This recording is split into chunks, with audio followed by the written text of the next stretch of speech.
Alright, what is going on YouTube? DauT versus Leery in Holy Cup. This is actually semifinals, not quarterfinals, so the overlay is wrong. It is going to be from recorded games because the players will have to play the grand finals after this, and the two semifinals were played parallel to each other to make sure that both finalists have the same amount of time to, get ready for the grand finals. So that's the concept over here. DauT on the left with Mayans, Byzantines, Koreans, Saracens, Tatars, and Franks available. Leery has Japanese, Britons, Magyars, Malians, Persians, and Celts. As I said, it's recorded games, and I already have the first one, so we can jump straight into the first game here. It's going to be random map. Where is that? So, game, please. I thought I downloaded the game. It might just be Holy Cup. Maybe not. Then I need to download it again. Have it right here, though.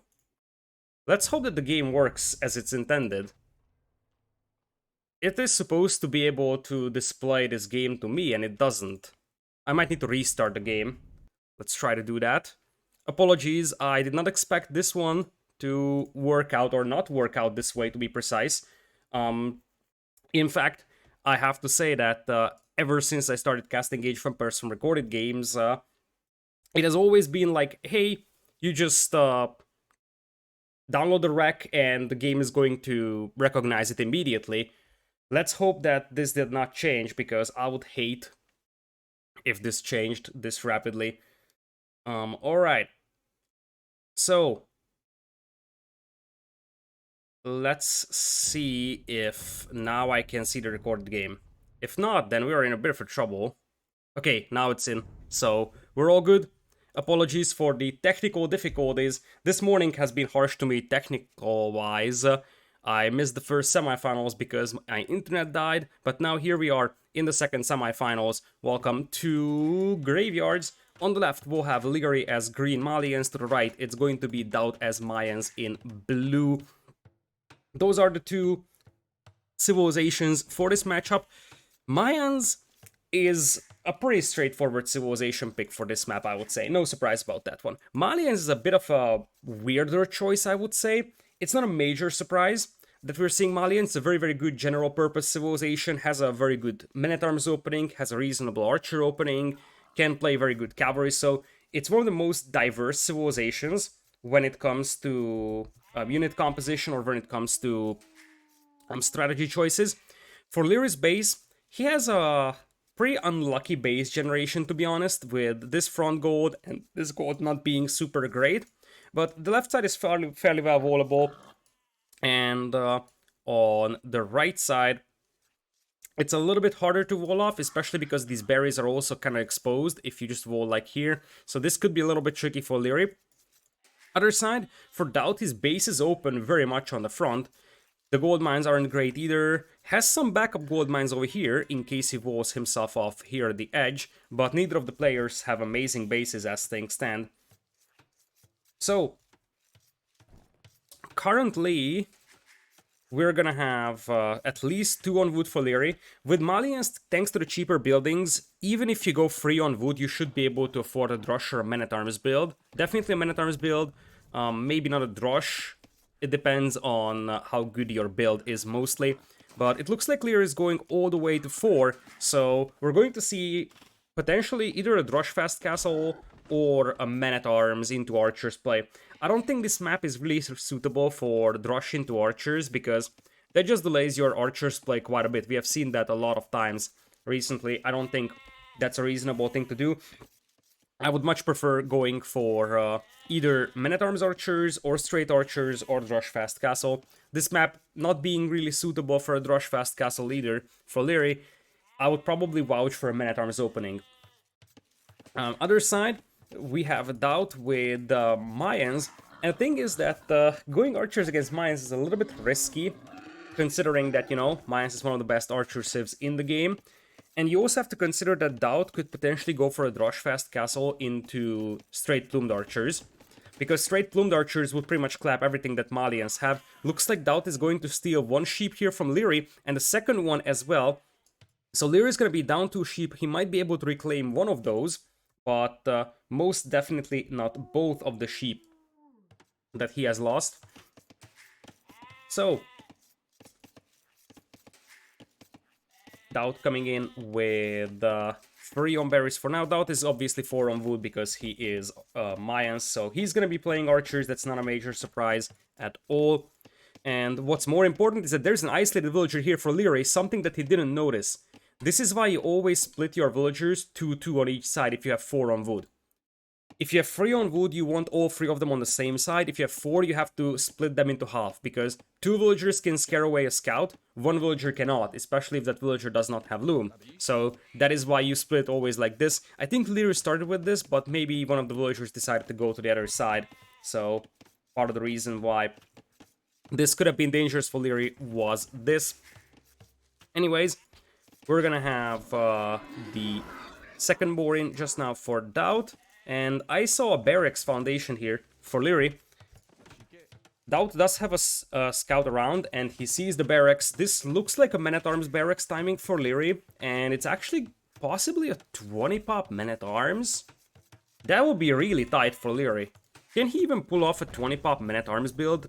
He cannot. There is one more villager being added, so he's gonna end up with a 21-pop man-at-arms most likely, and DauT, in reaction to the opponent's barracks, he's also going to add his own, and we will have his own man-at-arms coming in a matter of moments. Liereyy getting very close to DauT's TC here. DauT is going to take the shots, and oh, that's a disaster for Liereyy.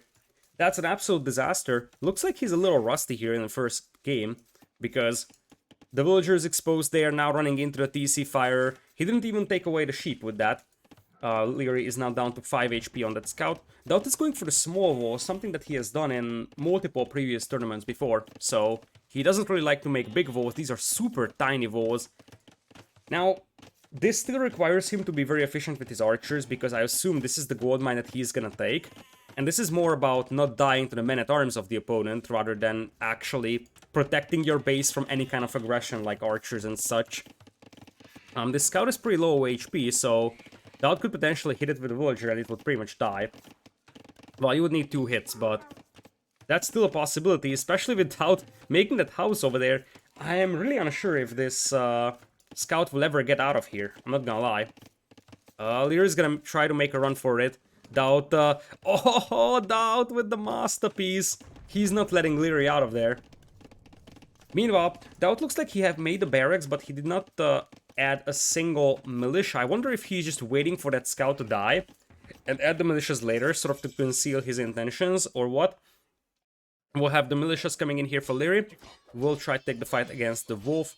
Has one of the militias damaged. Now, the Malian militias will receive 1 extra pierce armor in Feudal Age, so part of the reason why the man-at-arms opening is somewhat popular with Malians is that it's a little bit harder to clean up with archers compared to other civilizations. So, looks like DauT is not gonna decide by the man-at-arms. He's just gonna play straight archers here, adding the first range. And the quick blacksmith as well. Liereyy should go for an early blacksmith as well himself. It looks like he's gonna open with skirms. It makes some sense, because you're probably not gonna be able to defeat Mayans in an archer war, so you're gonna have to mix in your own skirmishers. And then, if you are heavy on skirms, the Mayan player will have to switch into eagles, and then you switch into your own knights with Malians, and everybody is happy in the end of the day.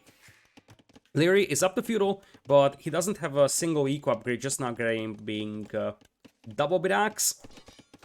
And for DauT, he's got double bit axe and also horse color. Being able to squeeze in horse color this early, alongside fletching and some archers, is actually very, very nice from DauT so far. He's got a pretty clean build going on for him right now. Meanwhile, we have DauT coming in with an eagle. That villager is actually damaged, so I think DauT could potentially take it down. It's a bit of a mistake from Liereyy to have a damaged villager here building the walls. Luckily for him, he's gonna have some archers reinforcing, and that scares away DauT's eagle. Or is it gonna scare it away? DauT was thinking about going back and trying to hit it, but he probably saw the militia getting close. Looks like Lierey's militias will not do anything at all. Did I get a new mic? No, I didn't. This is my the mic I've been using for ever since I started casting here in the US, right? So, like, this, I've been using this for half a year. I don't know why you would think... Is it that different from normal? So weird. Like, this is my, this is my general microphone. So, there was no changes at all. Nonetheless, Leary actually takes the hunt, something I always appreciate. This is something that, he was one of the first people that started doing this in Empire War settings. Just wherever your deer is, send out a few wills, get a little bit of a hunt from there. I sound a bit different. That's because my throat isn't perfect. Like yesterday I cast for 10 hours, and my throat probably has some exhaustion in it. Anyways, the archer is getting some nice shots in the militias, and DauT is mixing in a couple of eagles as a meat shield. For the time being, archers moving in increasing quantities, and now eagles are thinking about it, but these eagles with 2 pierce armor, they're not particularly effective against archers in Feudal Age. You just don't have enough of them. If you have +1 defense, then it's better, but you still probably are lacking numbers. So in Feudal Age, you don't really want to just dive in with your eagles on the archers unless you're severely outnumbering them. For now, it looks like DauT is just going to take these small micro-engagements, and we'll just progress towards Castle Age, because at this point, he's going to be more than happy with the situation. He is in Feudal Age, with a single range, has a fletching, and the bigger thing for him is that he's not getting punished for all his small walls here. In fact, with the cheaper Mayan archers, he can progress towards Castle Age at a quite rapid pace. Basically, at this point, small fights, including archers, is something that benefits DauT. So, if he doesn't have to commit a lot to archers, he can just beat Leary to Castle Age and then either switch into eagles or just continue with crossbowmen. Can I move the banner to the left side of the screen? I was thinking about it, but I mean... like, this is where it should belong. It's like a ribbon style thing. So, that's why it was always there. That was my idea.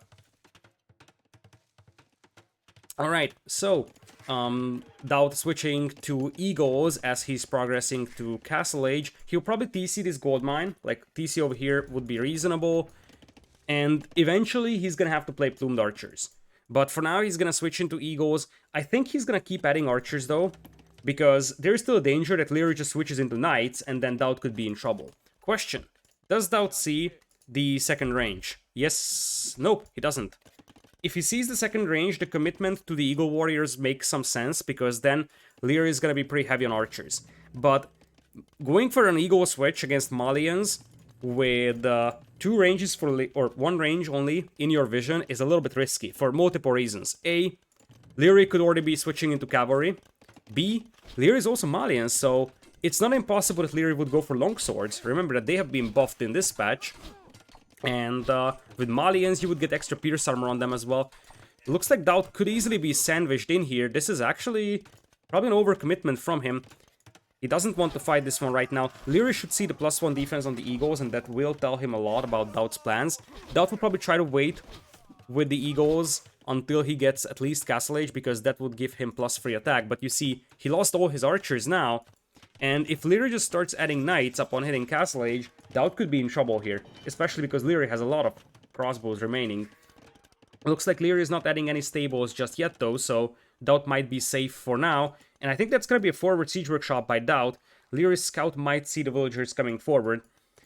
Leary will need a stable, and indeed he's going for it. In fact, he needs 2 stables. The good news with Malians here for Leary is that Malians have cheap buildings, so it's pretty easy to tech switch into this one, but no one is building this stable. I wonder if Leary just shift-queued it. Because if he did, then that's the reason why this is not being built, and it's a massive, massive issue right now for Leary, who really needs knights as soon as possible, because you see, DauT is already in here with eagles. The eagles have +2 defense, no attack upgrades, as DauT is just unable to afford a siege workshop right now. DauT, +1 attack on the way for him. He might try to poke around these walls using the mobility of the eagles. The siege workshop might have been better if it's on the hill, but this is a reasonable siege workshop as well for DauT. And now the question is DauT just gonna go for triple barracks eagles and adding no monasteries? It seems like it's gonna be the case. Lierey's scout will find the siege workshop over here. DauT still trying to poke his way through these walls. Liereyy arriving just in time to get through those house foundations and close this one out.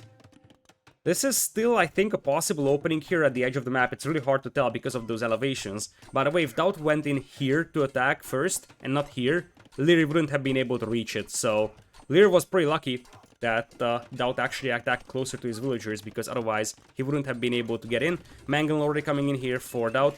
Lierey's getting to knights, but those knights don't have a single upgrade. So that's the problem that Liereyy is facing right now, as opposed to the eagles that do have +1/+2, so they are pretty formidable. This is the weak spot on Lierey's walls. That's what DauT has to target. Crossbows now trying to hold off the eagles from taking down the range. DauT is coming in. Oh my goodness, big hit. Big hit here by DauT. And you see the archer range is slowly being taken down. This is one of Lierey's gold mines that is very exposed. Liereyy is waiting for one decisive fight here with his knights, but I just don't know if he can afford to wait here. That's the thing. He's getting pushed from this side really heavily, trying to keep the eagles off as much as possible. A second mangonel is on the way. Liereyy once again coming back, trying to just hit the eagles. DauT microing away beautifully here, as he's just trying to ground attack here to hit the crossbow group. Beautiful splits by Liereyy once again. I think DauT should just try to destroy that wall. Now it's 2 mangonels, and it's gonna be increasingly difficult for Liereyy to hold this one. In here, nice hit on the villager. And now you see 2 mangonels. I think it's easier for DauT to just destroy the range with the mangonels. Liereyy has waited long enough, he thinks, so he's gonna come out with the knights. But as I said, it's not even +1 defense, no bloodlines for those knights. I don't know if Liereyy has enough time to mass knights over here. With the help of those crossbows, this might work out, although the crossbows are also pretty heavily battered. DauT is now coming in with more eagles. Lierey's off from this gold mine, so he's gonna have to use the other one. As now he's up against 3 mangonels. He only has 1 TC, so he has to make it count. Knights are coming in. Decent ground attack here by DauT. And the thing is that, as I said, Liereyy needs time to mass the knights. That's the most important thing. On the other hand, DauT is now seeing the knights. He's gonna add a monastery. So he's gonna have something to convert those knights within the next couple of moments. We'll have triple barracks eagles still for DauT. He isn't consistently producing on all 3 of those, so that's a bit of an issue for him. And now the crossbows are in pretty decent numbers as well. DauT still needs to be careful, especially with his mangonels derping out a little bit. +2 attack on the way as well for DauT. Behind this one, by the way, DauT has only 1 TC, just like Liereyy, but DauT has a 7 villager lead because Liereyy has 3.5 minutes of TC idle time. Liereyy is pretty much idling his TC so he can make knights. So he has to make this fight count. If this fight doesn't work out for Liereyy, then he's gonna lose the game because he's falling behind economically quite a bit. DauT is adding villagers to stone, and in the long run he wants to transition to plumed archers. I think he just mangoed his own mangonel here accidentally. Knights are now coming in, and oh, DauT with a massive miss micro! This is what I was talking about. Liereyy has to make it count, and he does. Mangonel getting a huge hit though just before dying. Oh boy. I don't even know who got better out of this fight. DauT lost 3 mangonels for nothing, but Liereyy hit a big mangonel shot in the face of those crossbows, and as I said, Liereyy won't have the resources or the time to make another group of knights over here, and I think DauT knows that he could potentially commit against this one and just try to finish off those crossbows, although the eagle numbers are being ground down, so maybe Liereyy got the better fight in here at the end. Mangonels are non-existent anymore. Some monks are out for DauT, but Liereyy has crossbows to try and pick those off. That's exactly what he's trying to do. Meanwhile, we got a knight counterattack here by Liereyy, something that had to be fought with a couple of eagles. DauT is also picking up relics, by the way. So behind this one, DauT hasn't the entire map control, so he could just start picking up relics. He already has 2 back at home, obviously helps quite a bit in a 1 TC situation for both players. Liereyy looks like he's gonna launch another counterattack with knights and gonna stonewall this opening off. He's out of gold here on this gold mine pretty much, so he's gonna have to take this gold mine very soon as a second TC comes in from DauT. DauT is still looking for relics here, although I don't think that he has amazing scouting. He's using this eagle, this low HP one, to look for relics. Yeah, DauT is missing on the easy to pick up relics here on the north and at the back of his base. He only sees the ones that are close to Lierey's base. Alright, crossbows are up. So, 4th barracks for DauT. Looks like he is really committing to this all-in ego push in Castle Age. Interesting concept. So, instead of, you know, potentially switching to plumed archers or anything that can deal with knights, really, he is just going for full egos. Liereyy actually comes in here, gets a couple of Vilkias on DauT, so right now the villager KD is actually dead even. It's 4-4 for both. So Lierey's knights here that looped all the way around actually do get a pretty decent kill, and we're gonna have a couple more knights coming in from Liereyy. These don't have +2 defense, so DC Fire is actually pretty decent at taking them down, but I mean, DauT needs something that deals with knights. He has been very, very resilient going for the egos, but this is what I was talking about. Malians have one of the most diverse unit compositions in the entire game, especially in Castle Age. They have everything that you need, and they're pretty good at doing basically anything. Archers, knights, even infantry, they are very good at that. So you really don't just want to spam egos into Malians here, because the knights will eat you, despite the fact that DauT has +2/+2, and Liereyy only has +1 defense. That being said, DauT is still ahead compared to Liereyy in villager count, mainly because Liereyy has double the TC idle time, plus DauT also has 4 relics in his possession, so DauT has a considerable eco advantage right now, as look at what he's doing.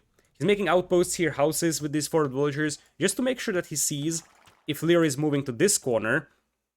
DauT is looking for relics around here, but he won't find any. Instead, all the relics that are left are pretty much on the north, some of which DauT could still pick up.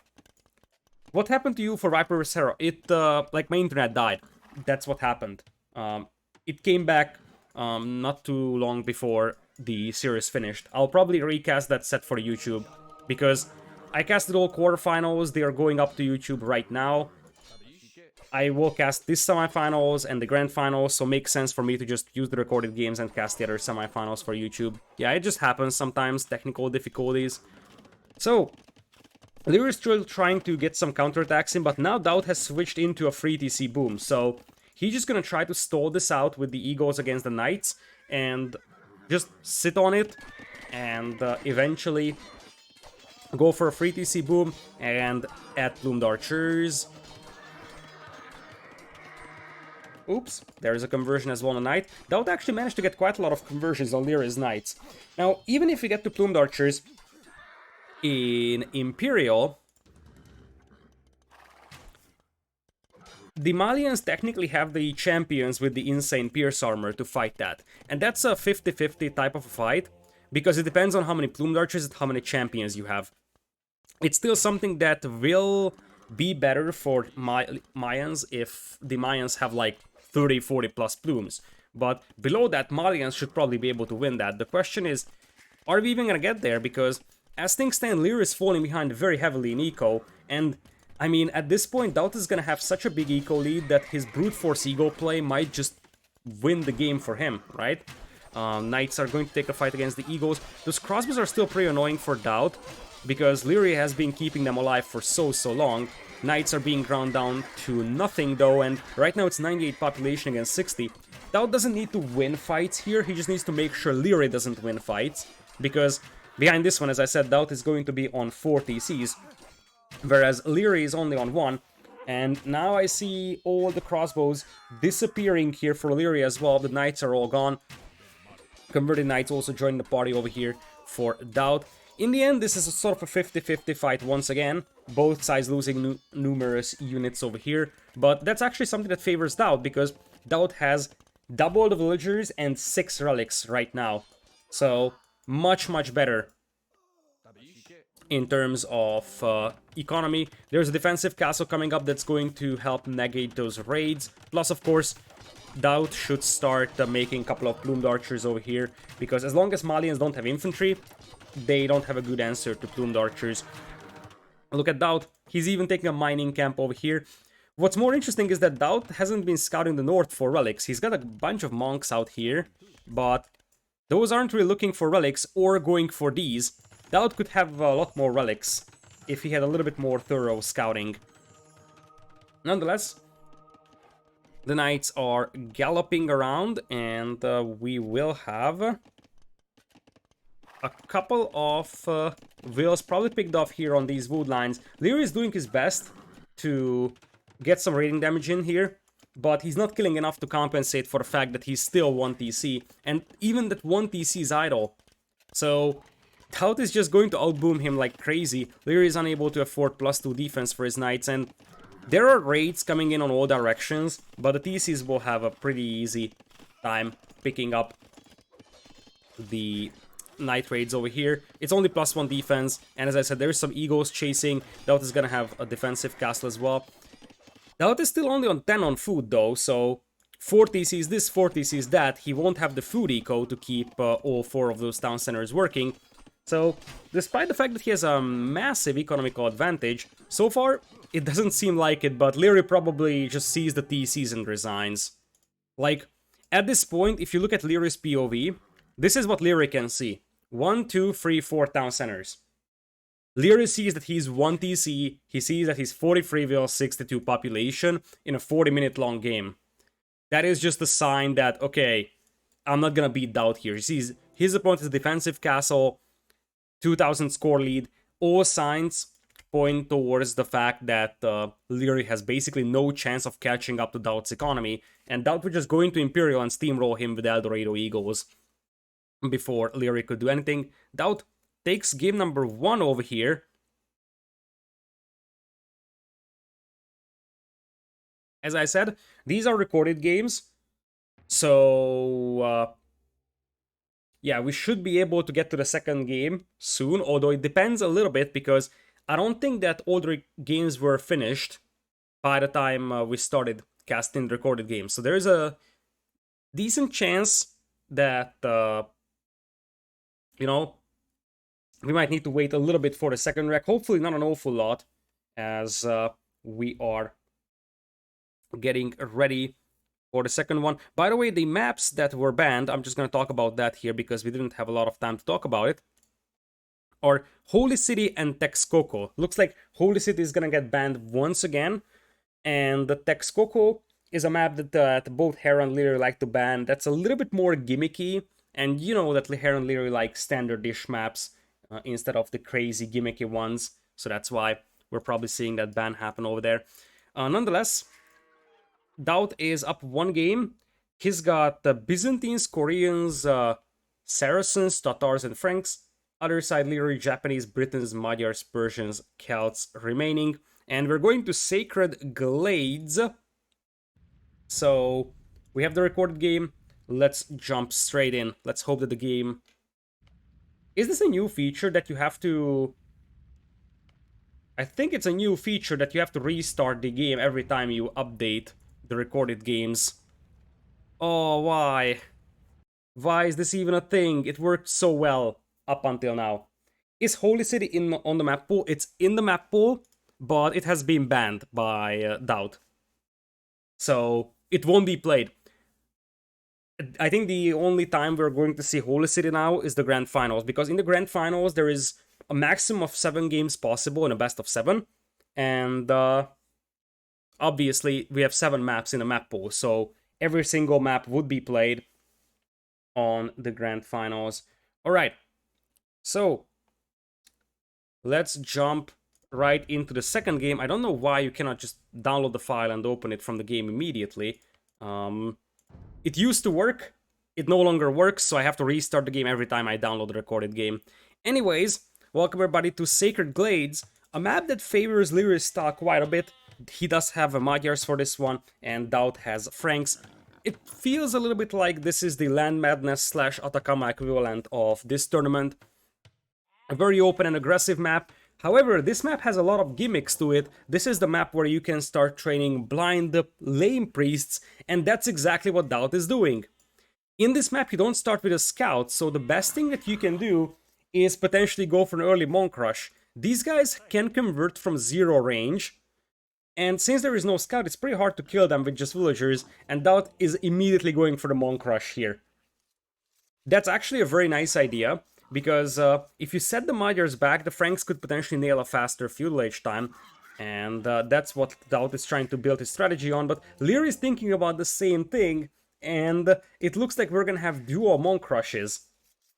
So who's gonna have the better Monk micro here? This is gonna come down to that, because that player is gonna carve out an advantage in Feudal or Dark Age, potentially beat the opponent to Feudal Age, and then progress on from that point.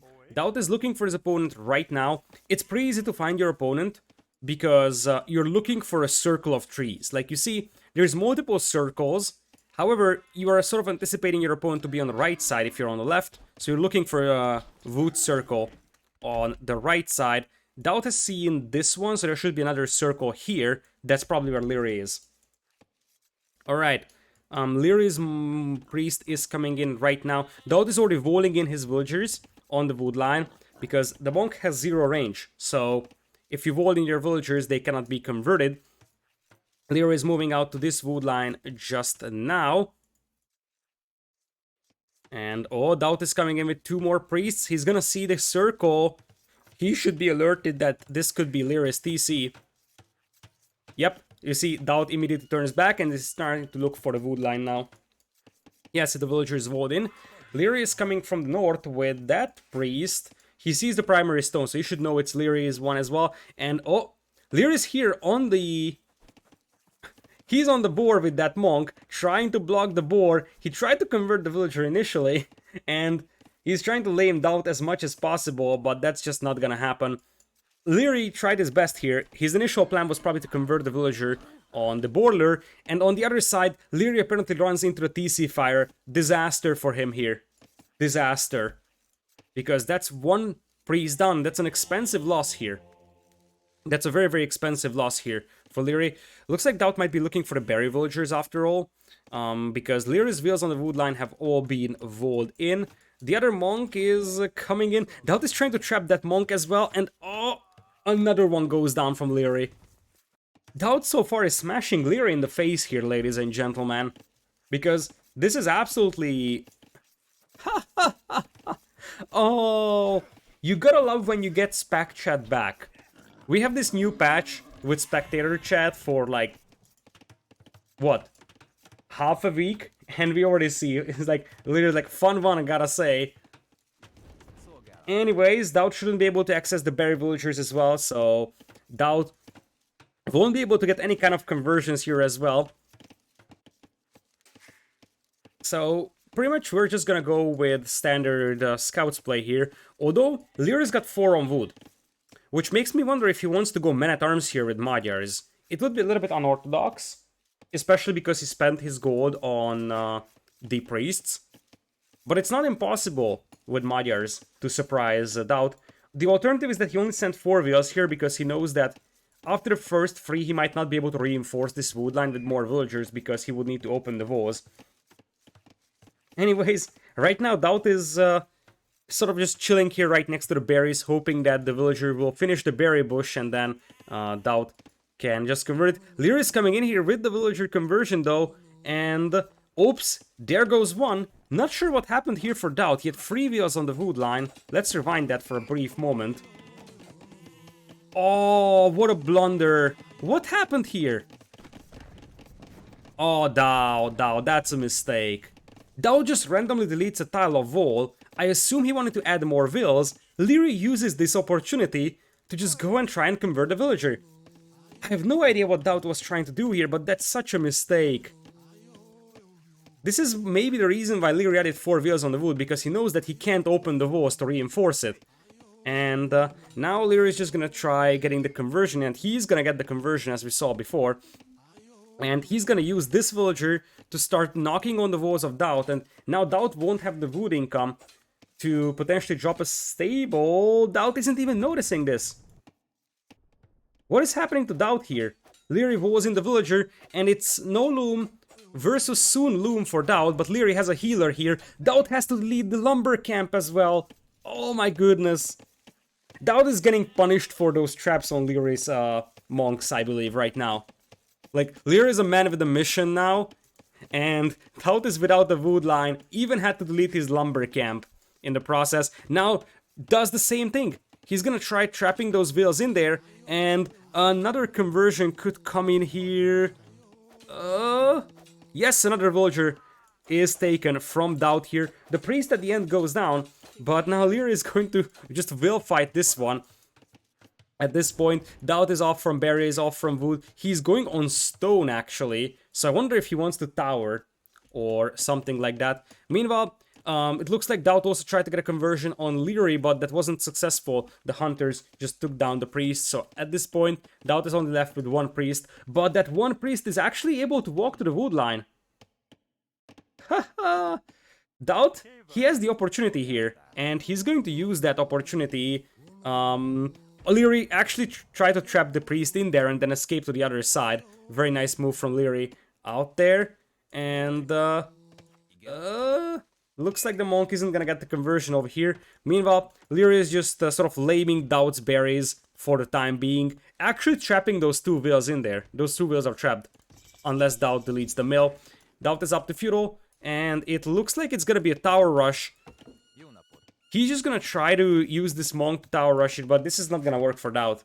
I mean, Leery is very close to dropping a stable, and when the first couple of scouts from Magyars come out, DauT is gonna be in serious trouble. Leery, even trying to make a house here. I wonder if he wanted the forward stable. That would be very interesting, but it looks like he's just gonna make the stable back at home in the end. Villagers from Leery are chasing down this priest. And yeah, DauT is going full tower rush, but he doesn't even have a spearman to defend his villagers with. And you see, there's a stable coming in for Leery. So DauT needs at least a barracks of his own, but potentially a stable. I think he just overcommitted to this monk rush here. Leery gets the monk kill, and also gets away with the villagers. So things are falling apart at quite rapid pace for DauT here. There's gonna be another tower, but as I said, when Leery comes out with 5 scouts here, he's gonna evaporate those vills. And for DauT, remember, he's Franks, so the fact that he only has 2 on berries hurts his eco quite badly.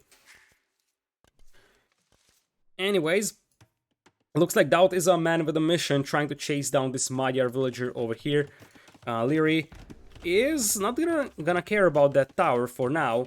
Instead, he's just waiting for the scouts to arrive. DauT still no production building. Like, DauT is going full tower rush. A little bit of a lick style, to be honest, that I'm seeing here from him. And the next tower is probably gonna come up right over here. That should be within range of this tower. And it should also deny the berries and some farming eco. Now, if Leery is off from food, then things could get ugly for him scouts-wise. But considering that Magyar scouts are so cheap, he can still pop out 3 or 4 of them and hit DauT's base. DauT is going for one of the worst barracks placements I've seen in a long time from a pro player. I have no idea what this barracks is for. Well, I know it's for spearmen, but it's a very ugly barracks placement. Would have been much better here or here. Anyways, looks like Leery is going to counterattack with the scouts and just try to tower fight here. DauT not jumping into his tower just yet because he's getting pushed on his berries. This is what I was talking about. This is exactly the distraction Leery needed. DauT is gonna jump back to the other tower though, but I feel like DauT is just dead here. Like, the difference between the two players is that DauT is not gonna have army and Leery will. And Leery will just tear you apart with his scouts. DauT is right now 4 on food, so he won't be able to even make villagers. This tower is gonna go down. And Leery is like, Pop? Like, Leery probably cannot believe that DauT still has villagers. Leery, by the way, lost a villager here as well in this tower fight. So, here's the deal. Usually you ask your opponent's population when it's like a super long game and no one seems to be winning. And then you're like, okay, what's your pop? Should we call it a tie? It's pretty rare. But sometimes when you have huge stalemates, you ask your opponent's population. Here he probably asked it because he probably can't even find any villagers. Now, he can jump this spear or just hit the wood line. It's up to him. 2 spearmen, he cannot fight that. But 1 spear, he might be able to... It looks like he's gonna commit against that. That's actually gonna work out. Takes down the spearman. Might actually get 1 or 2 villager kills here. If he has 2 more scouts coming in, that's gonna be a cleanup.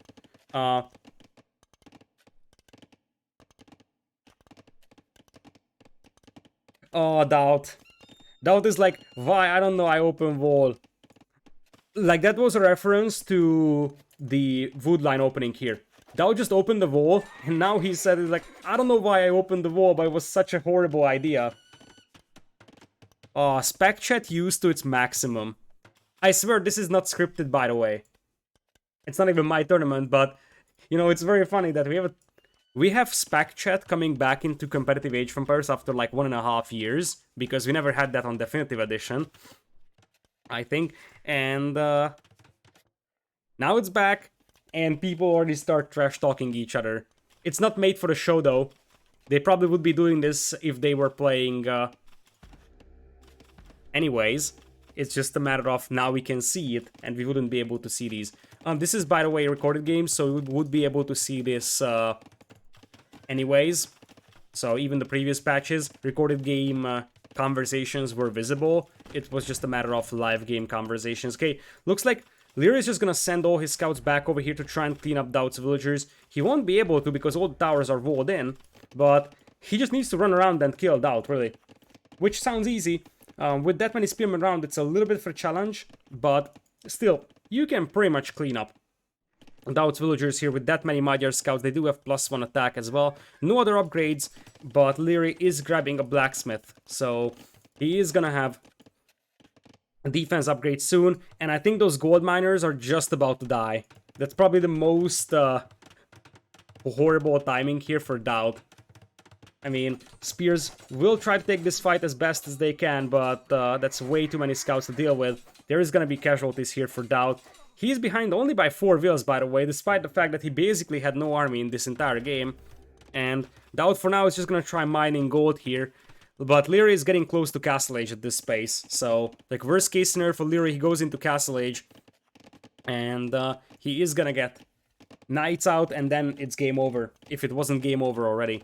DauT is very, very far away from Castle Age. He's mining gold here, makes me wonder if he wants to buy resources, because he doesn't need gold directly.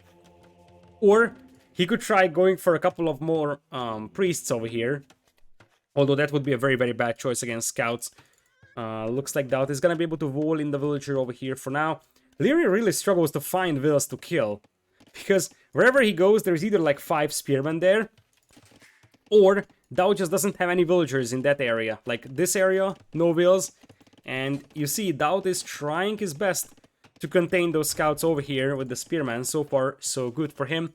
But Leary is switching into archers. He is walling himself up, and he's going over to Castle Age. So when the first couple of archers arrive here, DauT is dead, because they will pick off the spearmen, the scouts just finish off the vills, and DauT is not gonna be up to Castle Age. Actually, he's not that far away. Still, that doesn't change the fact that DauT has basically no army, and as I said, a single archer can kill all those spearmen, and then you're gonna be facing a huge amount of scouts here with +1 attack. Second range even for Leary, even a third one. So it looks like he might be switching into CA here, because he kind of stopped making archers. So I think that he just added 3 archers so he can harass and pressure DauT. But then he's gonna play triple range CA. Now, can you afford that with Magyars? Most definitely not. So that's something that needs to be considered. Bloodlines is also coming in for those scouts for some added HP. And as I said, DauT has no army to stop this. Absolutely nothing. He's got a couple of spearmen, and the only reason why he still survived is because Leary had nothing to deal with spearmen. But now he's got some archers. You see, the spears are going down, so now with those scouts that also have bloodlines, these just gonna destroy DauT's eco, and DauT GG's out of this one just before his opponent would hit Castle Age. It's an even Steven scoreline right now between these two.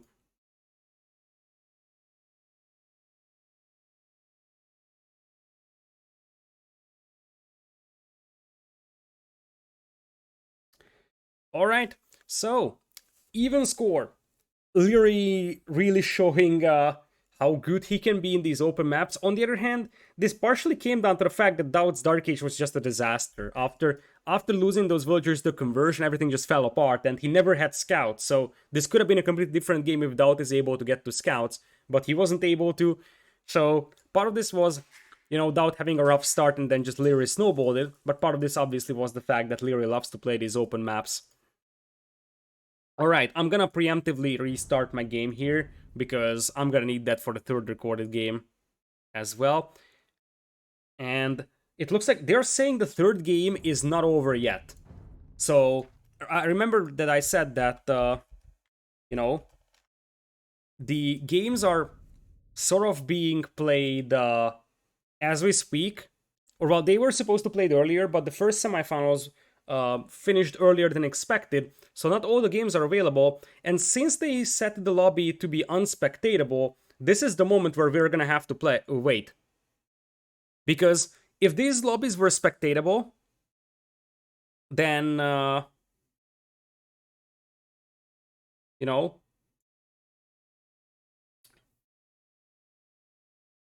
then we could just jump in the lobby and start casting from the beginning. But well, we cannot. So that's a bit of a problem. But anyways, this means that we're gonna have to wait a little bit until those games are over. Let's hope that they haven't ended or aren't in a massive stalemate, because if they're in a massive stalemate, we might need to wait half an hour until it actually shows up.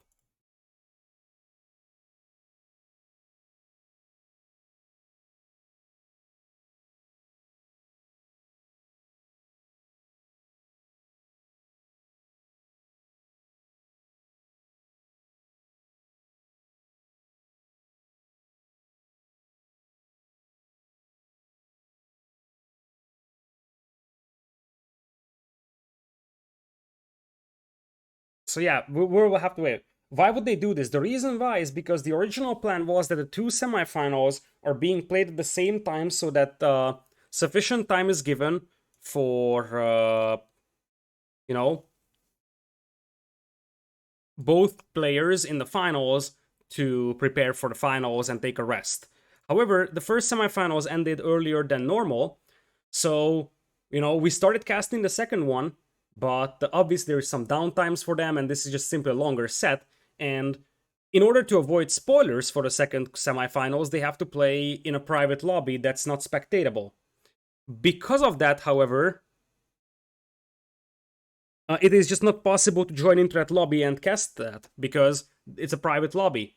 Exactly because they wanted to avoid to have any casters jumping in and casting it, because then it would be spoiled. But well, one thing that they wasn't expected here is that if the game goes super long, then we just simply don't have the recorded game for game number 3 yet, because the game hasn't finished.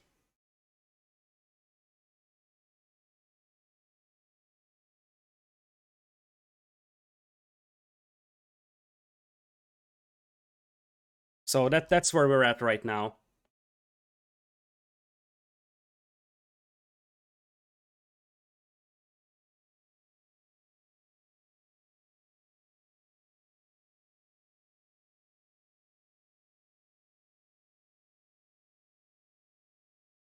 Alrighty. So I guess it's waiting game. We can do absolutely nothing here. If and the problem here is that if the this is not a problem if the game is short. It's a problem if the game is very long, because they might have started this game 1.5 hours ago. But if it's a massive stalemate, and on the maps of this tournament it's very possible it's a massive stalemate, then it's not gonna provide us a recorded game until we actually have the entire game finished. If it's a 5 hour long stalemate, then we need to wait 4 hours here until they provide a recorded game. So that's unfortunate. What do we do until then?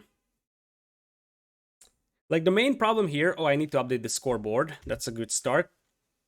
The main problem here is that we can mess around with stuff, but I just hate to have a 50-minute downtime in the YouTube VOD. because that's just bad. Alright, so Liereyy won with Magyars, and DauT lost with Franks. And we have absolutely no ETA on when the next recorded game is going to be available. So, not even the slightest clue, unfortunately. Obviously, I apologize for that, but it's not my tournament and not my stuff. So, yep, I can't do much against it. This is in general not something that you can avoid. It is just a rare occurrence because it's pretty rare that the first semifinals is fast and the second one is slow.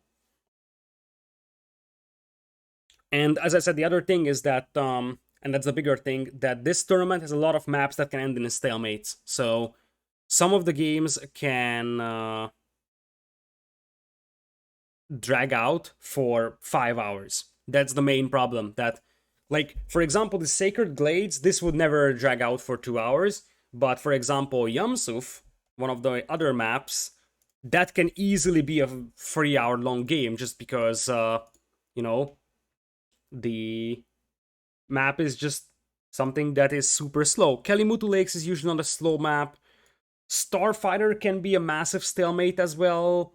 And Texcoco and Holy City are banned. So I think they're either playing Starfighter or Yamsuf.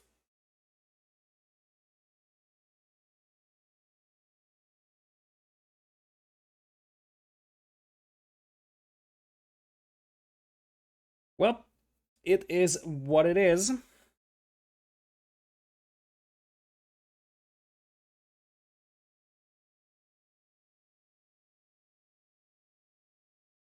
So I guess we're doing GeoGuessr.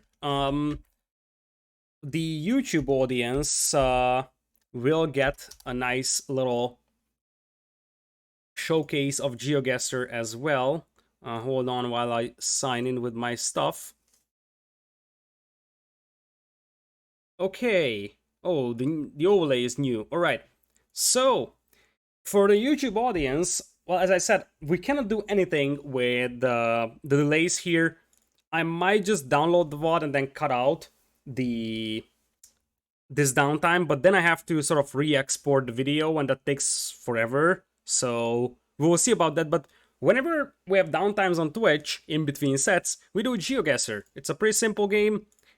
It basically drops you to a random point in the world, and you have to figure out where you are at. That's basically it. So there is a daily challenge. It's right here.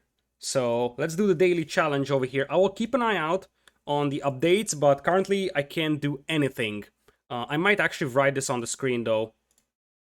I will just write game prereqs delayed. That should be reasonable. So in case anybody is wondering, we're waiting for game free Rex, and there's absolutely nothing I can do to accelerate the process, neither can the other casters. So it's waiting game. So for the daily challenge, you have 3 minutes to figure out where you are. The closer you guess, the better score you have. Okay, so what do we feel about this one? Feels a little bit like South America to me. The trucks match. That's Spanish, I think. What is this? Is this a weighing station? A lot of mountains around. That's what I'm looking at. In fact, I think we're really, really high in the mountains. This is the end of the road. Private property. It's weird because it seems like it's a pretty dry climate, right? It's not something that really looks like a rainforest. It's pretty dry, but look at this. Yeah, like this seems to be very mountainous. Could this be the Andes? If it's the Andes, I think it's more around here, a little bit southwards. Like this is probably the area I'm thinking, because it's pretty green, but it's dry green. It's not something like a rainforest. We might be on the wrong track, but that's currently my best guess. A lot of very high mountains and valleys, and Spanish-speaking land as well, or at least something similar. I can't distinguish Spanish from Portuguese, so I don't know which is which, but I mean, look at this. That has to be the ends. Especially with this type of roads, like a random dirt road out here. Yeah, almost Central America? I don't think Central America has this high mountains. I was thinking about it, but I just don't know if they have this high mountains and like big valleys and stuff like that.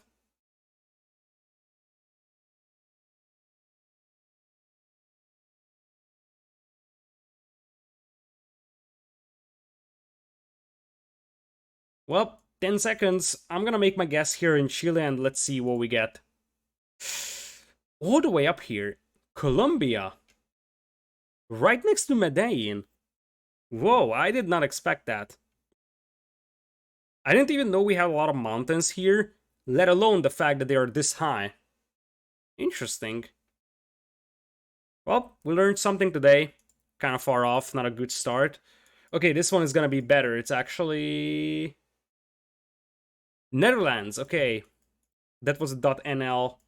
Like the scenery is also very, very Dutch. These bike roads are pretty Dutch as well. Yellow nameplates are pretty rare in the EU, so that helps a little bit. Plus the language, obviously.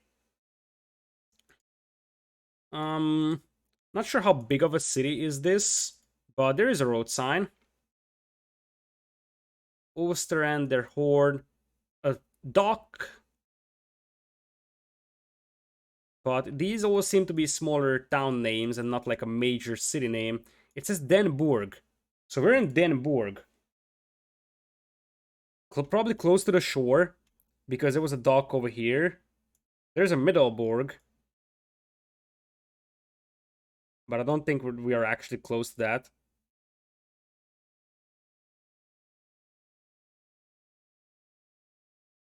I'm just trying to see if maybe...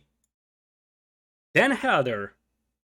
Didn't we have Den Helder on that road sign? Hold on. Den Helder 9. And we're in Den Bourg. Somewhere around over here. 9 kilometers is not a lot, so we should be around. The Val, the Koog.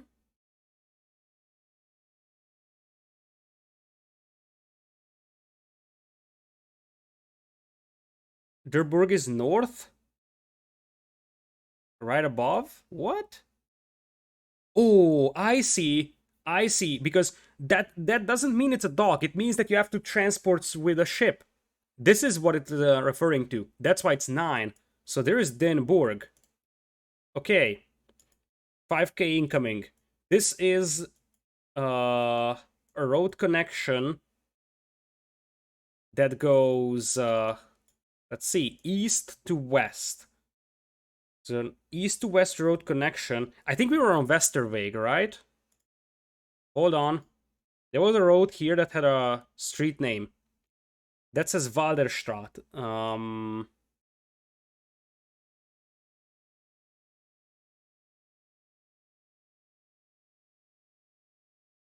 Probably very, very blind right now.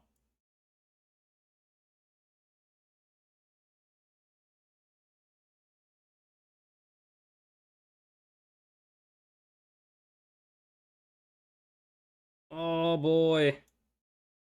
That's annoying. Oh, Walderstraat. Here?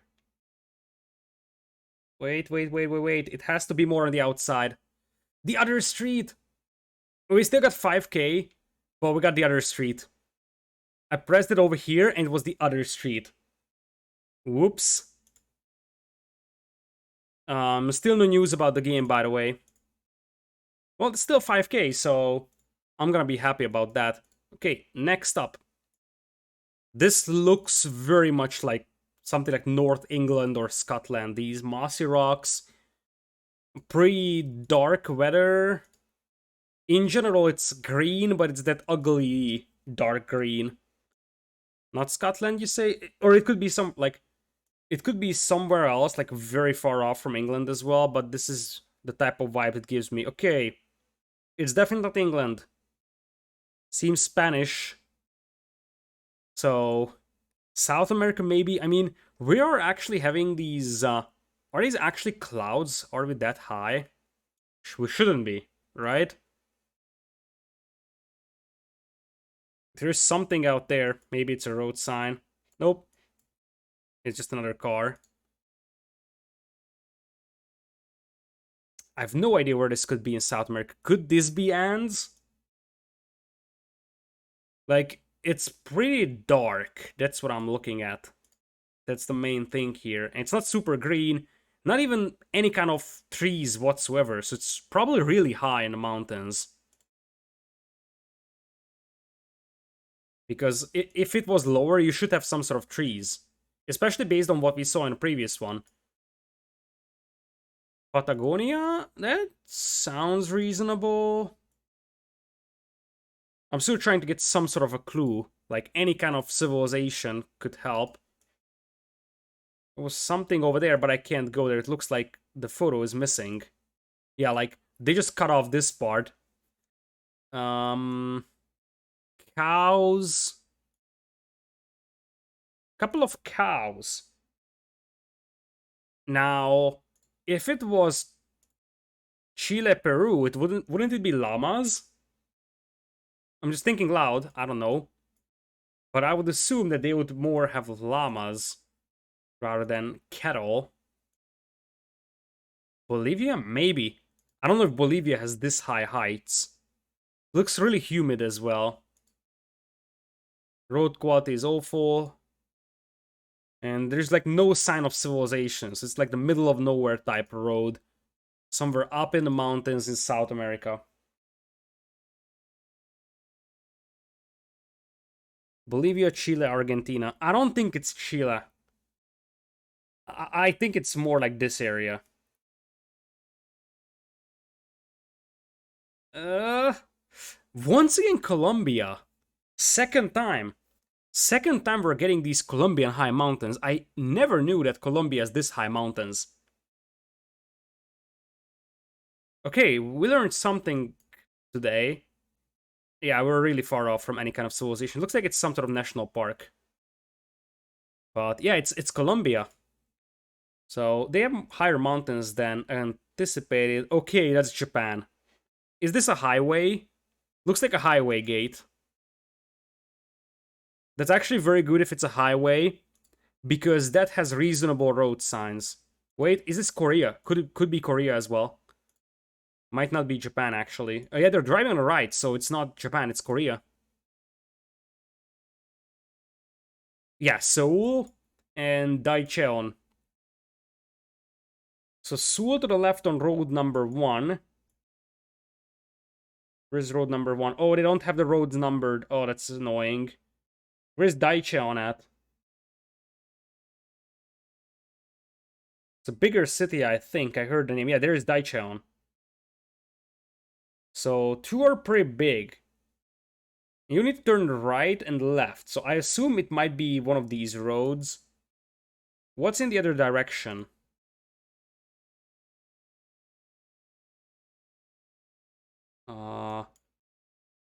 Suwon?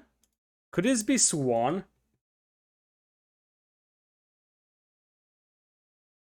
Like, there's a road sign there that says that. I just don't know if that's the city name or what. Of course, reconstruction works.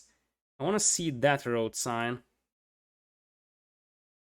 Suwon, yeah. Suwon Singal. Okay, so we're actually looking for Suwon. Where could that be?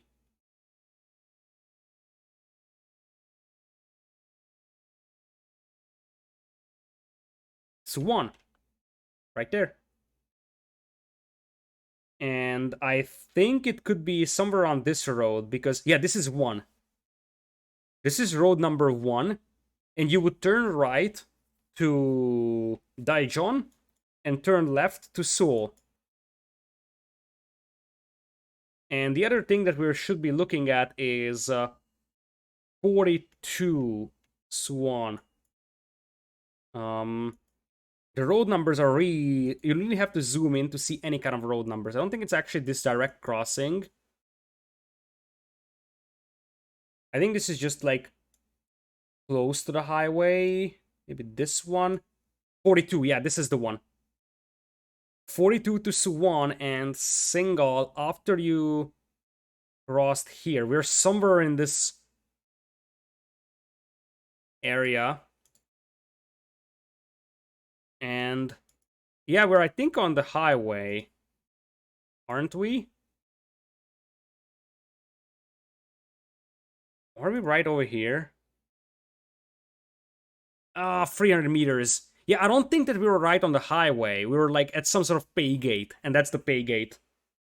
Oh yeah, I should have looked at it and say, hey, I didn't check out for Siwan or whatever the other town's name was.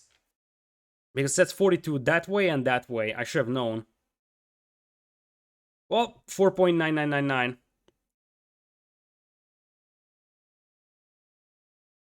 Still no game, by the way. So, yes, the third game is still running. Leipzig? Or no, Salzburg. Never mind. I mean, you see a Red Bull logo, so it can be. There's only 3 soccer teams, I think, that sponsors by Red Bull: New York, Leipzig, Salzburg, right? And it says Salzburg. So this is the Red Bull Stadium or the soccer stadium in Salzburg, Austria. Okay, where is the stadium here, though? Is it like the central part of the city? We can walk around the stadium, but I mean, there's a one in Brazil? I didn't know that. What team is sponsored by Red Bull in Brazil? I'm curious now. I don't know. I haven't heard about that.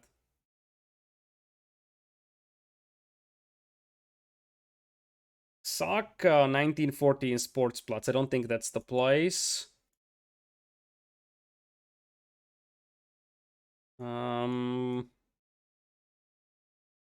Salzburg Arena?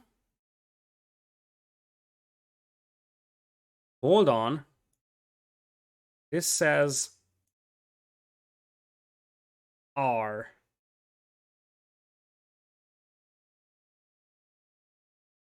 Red Bull Bragantino. Are they good? Southwest? I found one over here. That's north. Southwest. Yeah, I was thinking it's probably outskirts. Max Eicher Stadium. No, it's wait, it cannot be that because it's rectangular. This might be better, but I don't think it's that one. It says I can make the map bigger when I'm searching, but some things only show if you zoom in. That's why I'm sort of zoomed in, because you see that these are only showing up if you're close. Red Bull Arena. That's what we're looking for. And this is the press booth over there. So what are we looking at? We're in the... Wait. What was the starting location? So if I look towards the pitch, that's to the east of me. So I should be in this corner, right? It says B2.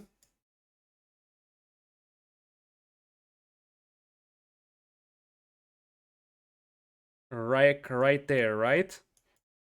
We're pretty high on...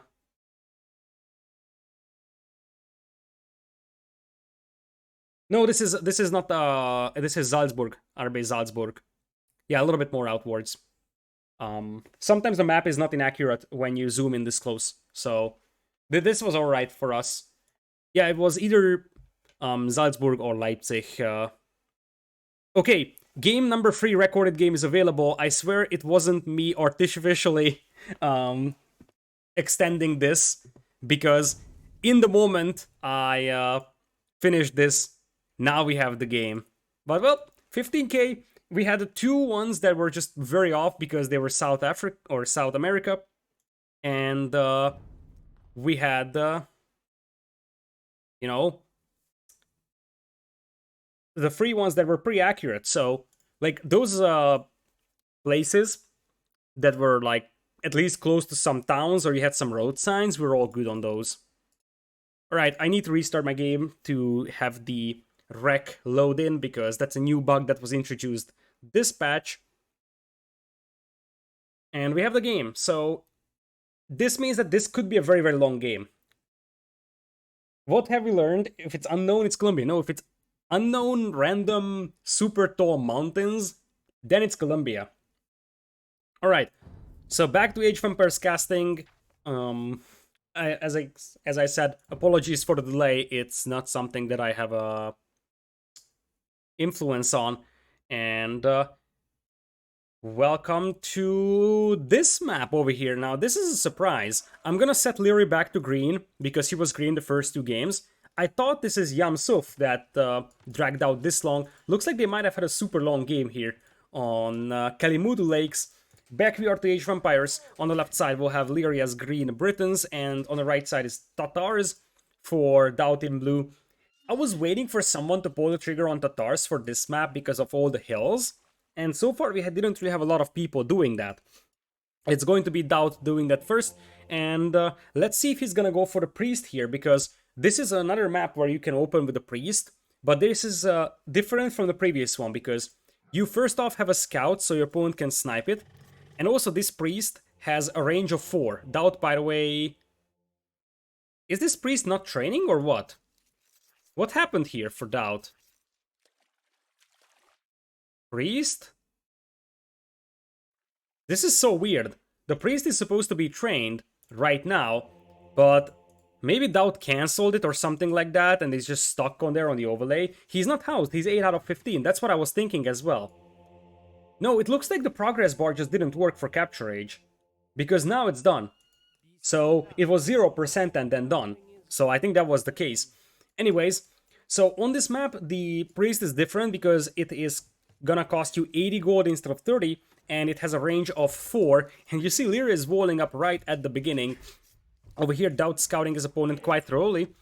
In fact, DauT actually took quite a bit of a TC fire on his scout to start with.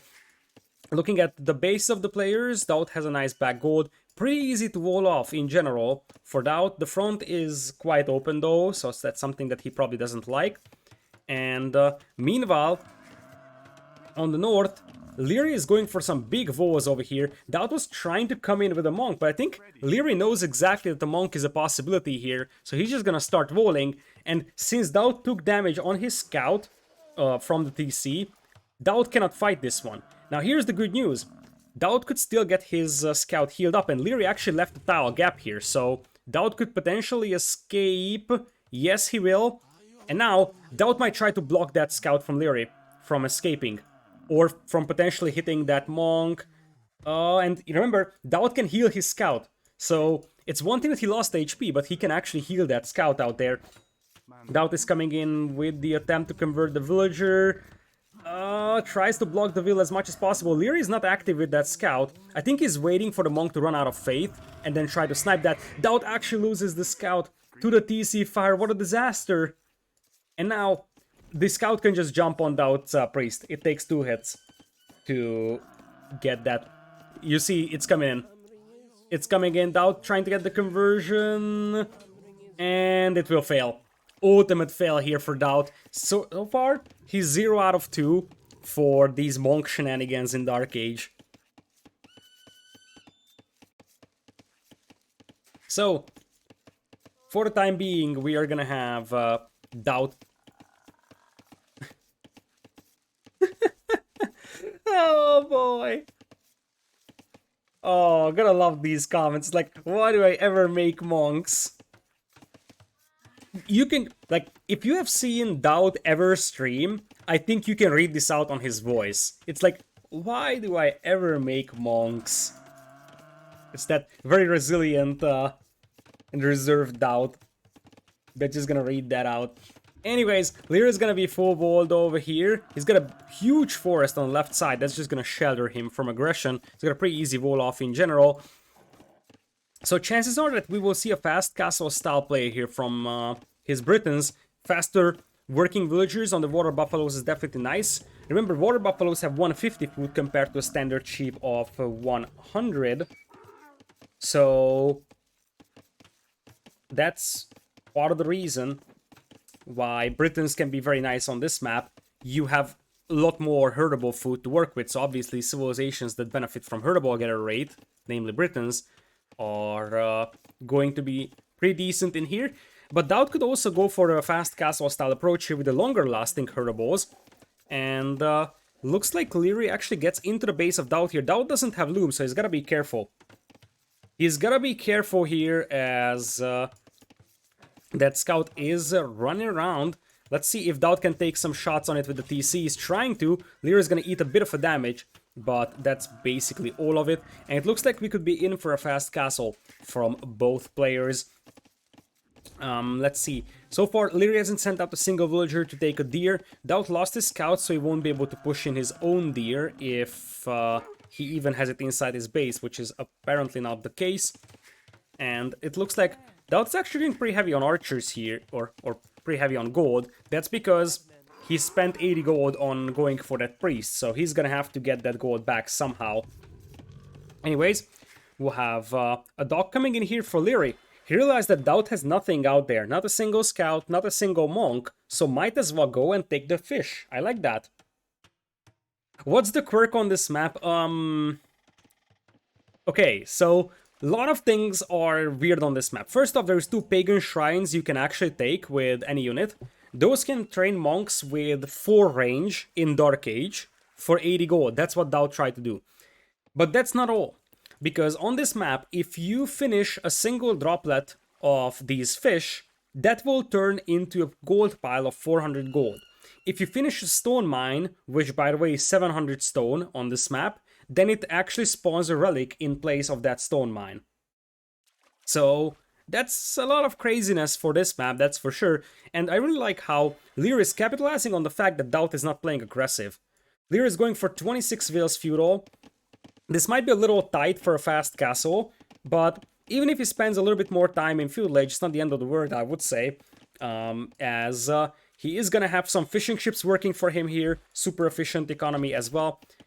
As I said, I don't think that the Leary can click up after +2 Vales here, but he might not even want to be honest. Anyways, DauT is moving up with a villager here. Leary, I think he saw the villager, or at least he had the chance to see it.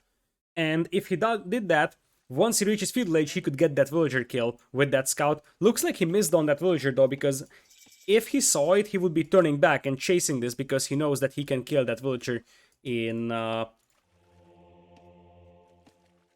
Feudal with his scout. And now Leary is the one that's heavy on gold because he wants to make a couple of these priests. Oh, Leary, I just love this gameplay from him. He's adding fishing ships, and these priests will be great to just harass DauT here. Just like archers, you can come in here and harass DauT, or alternatively, you can have some men-at-arms that can break through walls and support them with priests. DauT is on the way to Castle Age soon though, and I think DauT is just gonna play straight cav archers. Britons will have to play foot archers against that, and I think Britons will be fine doing that for some time, as long as you don't have like an enormous amount of cav archers and a lot of pierce armor for DauT. This is gonna be alright for Britons. DauT is adding fish on the southern part of the map for the time being. Leary housed here for a brief moment as his priests? What are these priests doing? By the way, Leary missed out on 2 herdables. Oh, Leary. Top 5 player in the world. Missing out on 2 herdables, that hurts for Britons. Maybe that's why Leary had to change his plans. I don't know, maybe he wanted to go fast castle and realized that he doesn't have the food for it. That's because he missed out on 2 of those water buffaloes. Still, I mean, DauT is just now clicking up. Leary is gonna click up as well in a moment. So, Leary is only gonna be 30 seconds behind, but he will have 2 ranges plus a bunch of fishing eco working for him. So, I actually think Leary is in a better position. Spearmen coming out for DauT, no. That's actually a nice move. Spearmen have bonus damage against ships, so a single spearman can actually raid and kill the fishing eco. Leary is just sailing around right now, trying to juke that spearman as the archers are arriving to support. DauT adding another spearman, but he doesn't have any other military unit. It looks like DauT is aging with stable, by the way. So I wonder if this is gonna be for knights and not for cav archers. Maybe that's the plan for DauT. Knights forward siege workshop, that would be an interesting idea. And yeah, he's going scaleboarding. It might be knights. Or, in a crazy move, it could even be step lancers from DauT. Would be a massive surprise, but not something unprecedented. So, archers now moving in. The walls are still gonna hold here for DauT, and he has the chance to build contingency walls behind this. And yeah, DauT is going full knights. Interesting. This is a bit of a deception here by DauT, because you would expect cav archers from Tatars, and DauT is gonna try surprise. And as I said, it would be awkward, but DauT is coming in with step lancers. Like, I was a little scared about saying step lancers 2 minutes ago, because I was like, oh, I'm gonna say step lancers, and then people will be like, oh yeah, this guy has no idea what he's talking about, he has no idea about casting, he's saying stupid things, but there are your step lancers. And honestly, they are still bad. I mean, they lack the pierce armor the knights have, they lack the HP the knights have, they just die to archers much easier. Still, one thing that these step lancers are good at is surrounding, because remember that the first game, Liereyy was able to micro away his archers very nicely. As Liereyy is coming in with the crossbows here, he found DauT's fishing eco here, and DauT is gonna lose that will, so will he lose the fishing eco. Meanwhile, Liereyy is adding TC number 2 here. So DauT is gonna lose his fish, whereas in the middle, we will have some fire galleys fighting step lancers, not something you see every day. Why step lancers made better than knights? I don't know. They have one less pierce armor by base, they have lower damage, lower HP, so they should die to crossbows much easier than knights do. You see 4 crossbows, yeah, they were attacking down hills, and the lancers don't have +2 defense, but you see how easily they die to archers. And I kind of feel like the only reason why DauT might be picking step lancers here is because he wants to get a good surround on the crossbows, and once you surround them, that extra range is gonna start mattering quite a bit. So it could be decent when you have good numbers of them with +2 defense and bloodlines. There might be an opening here. Nope. Yeah, the only thing that step lancers have for them is the range. Anything else just doesn't work out.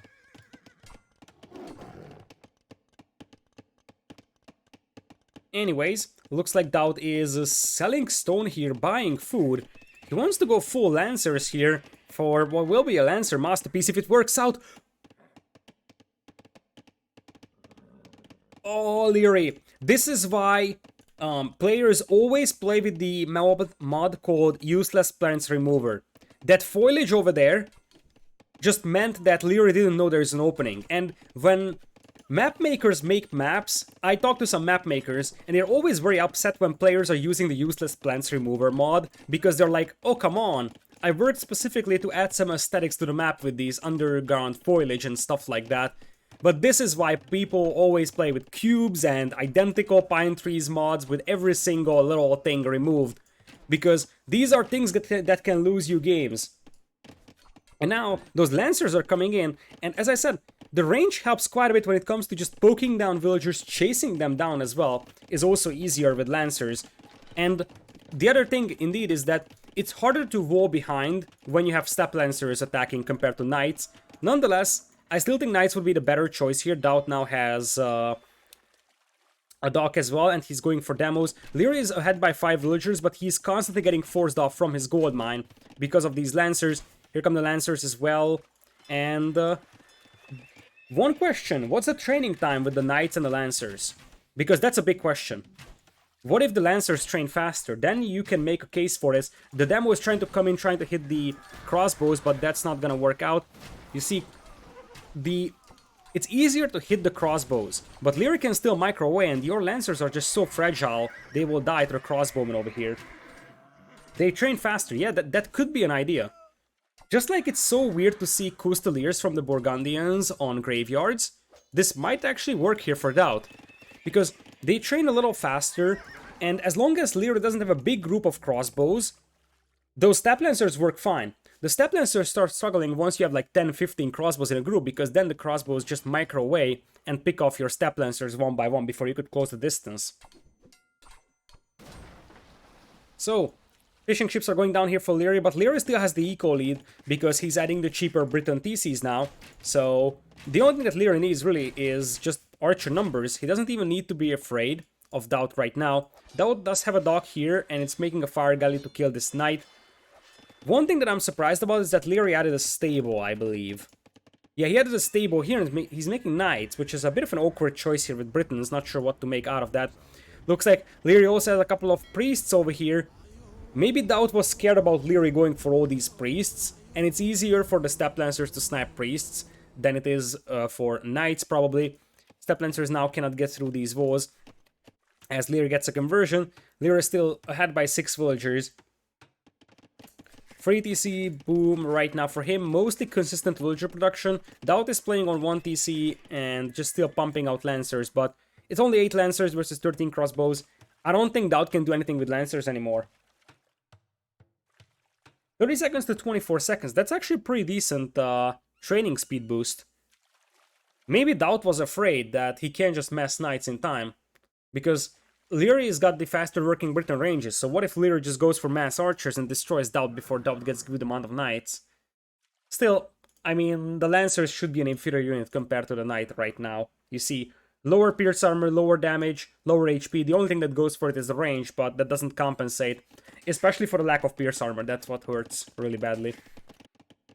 Anyways, DauT is still resilient. He wants to make things happen, and he was the one that popularized Cav Archers again in Red Bull Vol 4, I believe, or was it Red Bull 3? I don't even remember now. There were so many Red Bulls. But one of the previous Red Bulls, that was the player that went for the full Cav Archer play, even with Portuguese, and after that everybody started using Cav Archers again. Now it's the Step Lancer, so maybe he knows something that we don't. Anyways, Leary is going for a demo raft right now to try and sink all those Step Lancers. In here, crossbows have to come back, and one thing that DauT has here is mobility. He's picking off villagers, he's picking off fishing ships, he's still behind economically, but those Step Lancers are running around and picking off villagers that are coming in to build buildings, fishing ships, as I said, some straggler archers as well. Leary finally finds the 2 water buffaloes he's been missing throughout the entire game. Yeah, DauT needs +2 defense desperately. The other thing to keep in mind is that Tars have heal bonus here. So if DauT, I think DauT wants to sandwich that army. That's a great plan from DauT. He would use the Tar heal bonus here with the Step Lancers. If only he had +2 defense, that would be amazing. Yeah, he's gonna retreat in the moment he sees that he won't be able to fight using the hill. Still no +2 defense for DauT on the other hand. Right now, Leary is taking into Pikemen, however, and he has a pretty convincing eco lead. DauT has some fishing ships down south, and this is what I was talking about. Once you deplete a certain droplet of fish, it's gonna spawn a gold mine of 400 gold. This is why you see gold mines over here appearing. Step Lancers knocking on the walls of Leary over here. Leary, as I said, taking into Pikemen right now. DauT for now just wants to control the map, but at this point DauT is falling behind economically really badly because he's still 1 TC. So, 2 demos out for Leary. He just waits for the opportunity to have DauT on the water with all those Lancers. Like, in the moment those Lancers go on the water, Leary's gonna unpop those demos and sink all of them. He doesn't have War Galley upgrades, so it's only demo rafts, not demo ships. But, still. Anyways, +2 defense now coming in for DauT. That's where those Lancers start to become scary, with +2 defense. And remember that Britons don't have Thumbring to fight against that. Because Thumbring would increase your rate of fire, which means that your damage output would be bigger, and you want a lot of damage output against that big flood of knights or Step Lancers as well. And remember that DauT also has the hill, and since the dock is going down to the fire ships, the demos pop out, and now the demos sink the fire galleys. That was so good from DauT. DauT is playing this one really well, actually. And I think he's waiting for one critical mass of Step Lancers to dive in with. He has +2 defense, and remember that he's gonna have the hill here, so the pikemen, despite the fact they have +2 defense and Leary is taking into +1 attack as well and squires, this could still be a tough one to fight for Leary just because he's fighting against the hill versus Tatars. DauT has a lot of food. The other question, what's the gold cost on a Step Lancer? Is it lower than a Knight? because then I understand it. Remember, this map is really low on gold. So what if DauT just wants to go for a unit that's strong, not as strong as a knight, but in exchange it costs less gold? Yeah, 40 gold versus 75, that explains a lot. DauT just wants to have a power unit that's comparable to a knight, though weaker, but costs way less gold. That's why he's making Lancers here. And remember that Liereyy is gonna be on a timer with gold. This is DauT's plan, and I'm starting to realize it's genius. Think about it this way. Liereyy is going for the crossbows here, which are pretty expensive gold units. And a crossbow would cost 45 gold, right?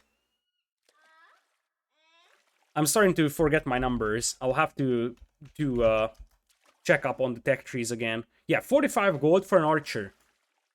40 gold for a step lancer. And in proportion, a single step lancer is better than a single crossbowman. So what DauT wants to do is control the map with the step lancers that have a cheap gold cost and just cut off Liereyy from gold. So here's the deal. If Liereyy goes for pikemen, DauT is still gonna struggle, and you see that DauT is teching into something else. That's probably gonna be skirms. I don't think that he can afford cav archers right now, and indeed, that's the plan. He's just gonna go skirms, and the whole concept is that he wants to deny Liereyy from gold. And then Liereyy is gonna struggle because Briton trash units are not amazing. Britons have hubs, they have skirms, but their light cav is poor. And Britons just generally don't want to go trash. There is an opening here, by the way, that DauT could use to dive in and just smash Lierey's eco in the face. Skirms just now coming in, but very low upgrades right now for DauT, who is out of gold. Food still sells for quite a decent price, so DauT could easily sell like 500 food and get a decent amount of gold from it. So far, DauT has been selling stone. He's also mining a bit of a gold now down south, as elite skirms will soon come in. Botkin arrow on the way. Ballistics will be needed as well, of course, for DauT. DauT is also fishing quite a lot on the northern pond and the southern pond as well, so he can get some additional gold mines for himself. Crossbows are heading this way, and I think DauT is waiting for the moment to strike. He's coming in with all the step lancers. Yes, he's at 21 right now. Lierey's got a lot of pikemen, however. We're counting 28 pikemen from Liereyy with +1/+2. That's fairly sizable, and yeah, DauT has to acknowledge that he can't fight this, and he's just gonna do a mass migration, run away from this one.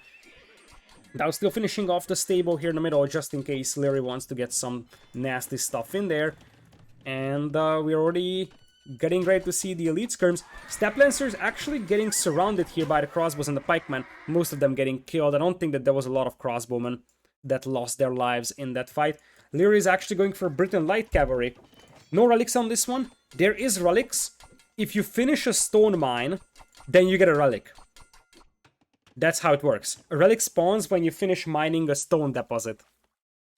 By the way, DauT is actually supposed to fish here, because the thing is that Lierey's side already has the gold, DauT's side also needs the gold, so he needs to start fishing on that area so he can actually start converting the fish into gold.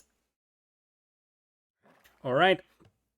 DauT shouldn't take this fight against the pikemen, but he might try to lure them onto the pond, use the demo. Liereyy is not paying attention, and that was a pretty decent demo. If it was a demo ship, it would even be better. Now the elite skirms will take this fight, and this is a horrible fight for Liereyy here, despite the fact that DauT doesn't have ballistics. Absolute slaughter here in the middle, isolating a lot of pikemen from the main group.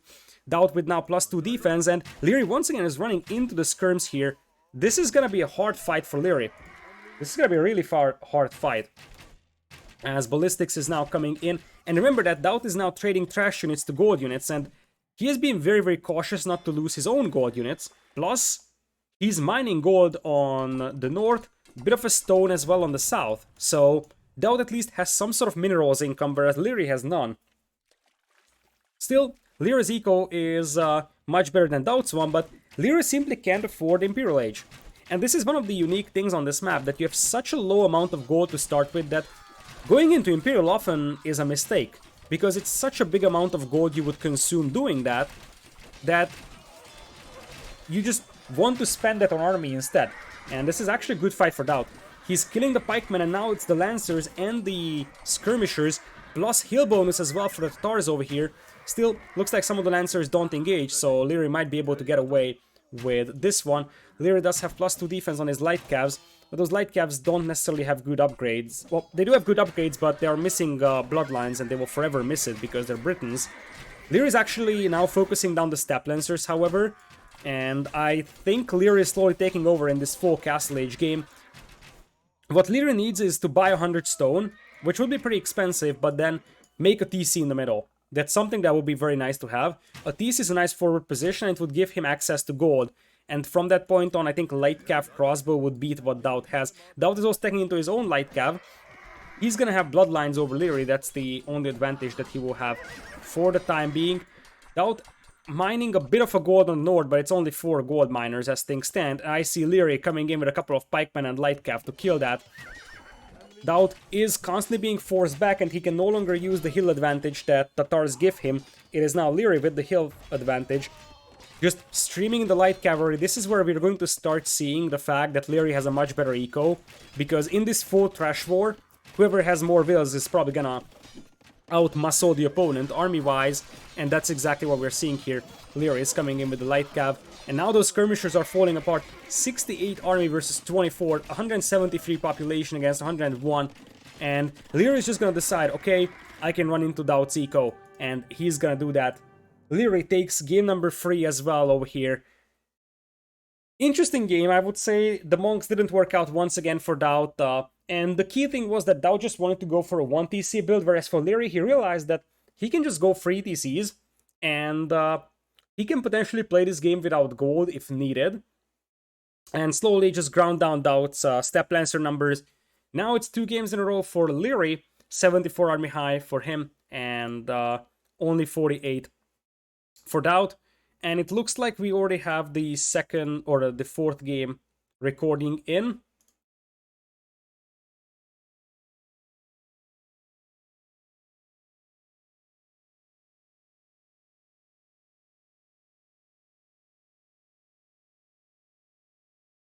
So I'm gonna download that, and we can get going with the 4th one over here. Well played by Liereyy and DauT as well. And now, match point for Liereyy. DauT was up 1 game, and now he is down a game. So Liereyy is 1 step away from getting into the finals. It's hard to predict who actually has or was supposed to have the upper hand in this set, because the maps are kind of gimmicky. I still probably would have predicted Liereyy to win, but I think I would have gone for something like 3-2 for Liereyy, I would say, if I had to make a prediction at the beginning. I didn't, but Liereyy is still the better player, I believe, currently. But DauT might have the better strategy. So far, those monk rushes didn't work out, so that's part of the reason why DauT had issues. Yes, these are recorded games, because they were played, or at least the plan was to play them during this first semifinals. And oh boy, we are going into Yam-Suf, the definition of a possible stalemate. On the right side, we'll have Liereyy as Persians in green, and to the left, it's gonna be Koreans for DauT in blue. Spanish is apparently not picked in this draft, so instead of Spanish, we'll see a different civilization that's also capable of a fast castle, unique unit play, probably even better than Spanish, and that is Koreans. And I like that Koreans pick for DauT over here. He also has a Blind Lame Priest to start with, which can do the same thing as the Blind Lame Priest in game number 2. It can convert from 0 range. This is why you see Liereyy rolling in his villager. Both players going for the right-hand side pawn this time around. DauT already has the TC up, so is Liereyy. On this map, you start with more villagers than standard nomad, so you can actually get that TC up a little faster, plus obviously the start of the game is also generally faster. With the Persians being able to afford the fishing ship immediately, Liereyy is already almost halfway into the first fishing ship, whereas for DauT, he's just about to start making the first fishing ship.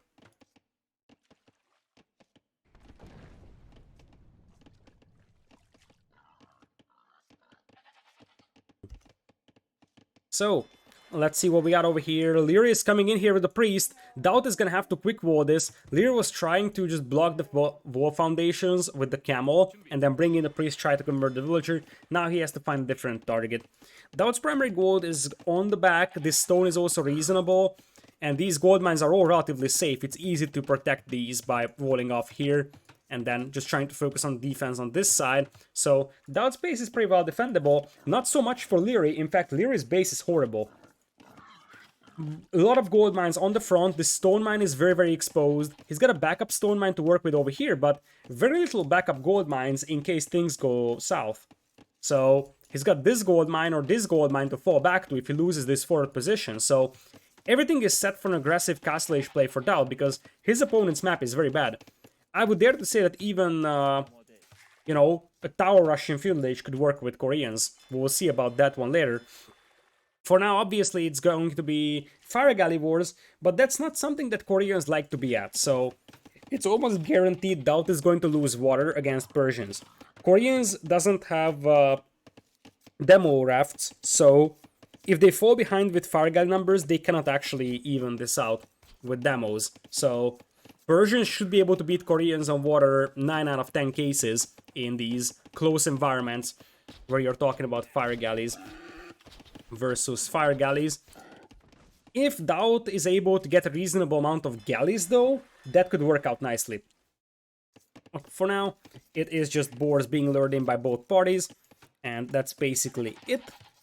There is some extra barriers on these sides, but those are things that players usually do not take, so let's see if DauT is... I think DauT might be waiting for this villager to finish the shorefish and then try to convert it. Or maybe there is a hole there. It's hard to say. I don't think there is, but you never know. We have seen some crazy holes in this set so far as the priest is coming forward.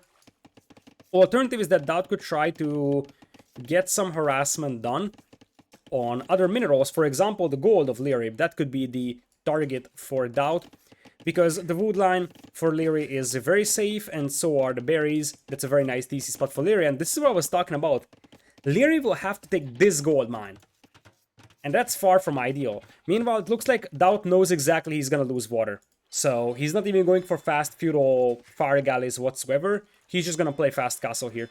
He knows exactly he's gonna lose his fishing ships, or at least some of them. And then you know what else he's gonna do? It's one thing that he could go for war wagons, but I think he's gonna go turtle ships. He went step lancers in the previous game. I think it's gonna be turtle ships now. Fast cast into turtle ships is risky, and he would probably lose some of his fishing eco, but then he would reclaim water. Meanwhile, Liereyy was trying to get some walls done, and oh boy, that was beautiful. Liereyy just deleted the villager to avoid getting it converted. I'm just gonna rewind it all from the beginning because looks like Liereyy... Oh, I see what DauT tried to do, and in general, what Liereyy tried to do.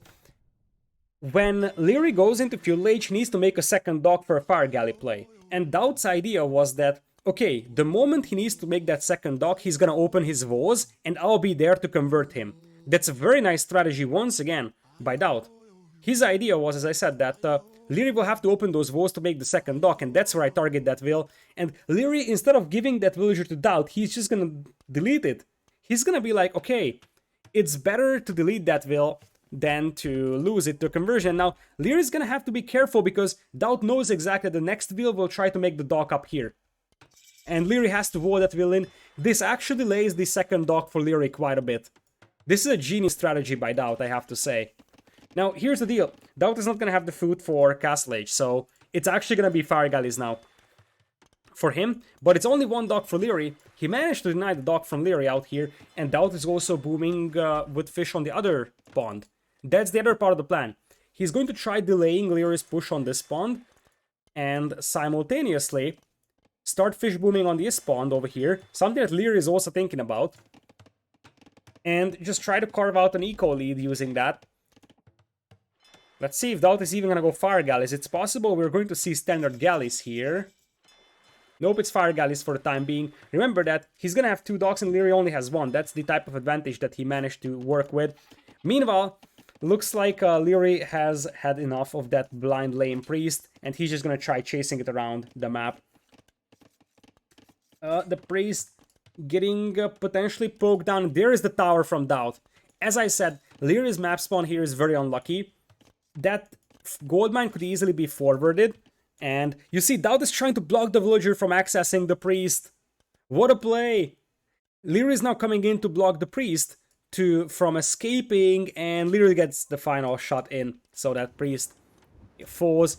Now Leary is in here with 2 fire galleys. DauT has 2 as well, however, so he still has his fishing eco operational. And as I said, now there's going to be a tower on the gold mine. I don't think that this tower can range all of the gold villagers, though. I think it needs to be 1 or 2 towers closer. But we'll see about this one. We have a fishing eco coming out here for DauT, but he's gonna be met with a fire galley from Leary, and you see DauT even cancels the fishing ship and just goes for a fire galley here. Tower is on the way for DauT, he's gonna preemptively wall it in, and the question is, will Leary see it? And the answer is no. Leary has no idea about that tower coming up, and that's gonna be a nuisance for him to deal with.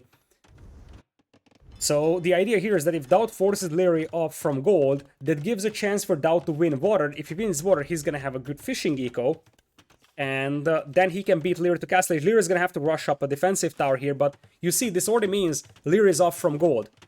And DauT is already pulling a villager here. He's gonna have to wall that vill in as well, just to make sure that the other vills can bash that villager down.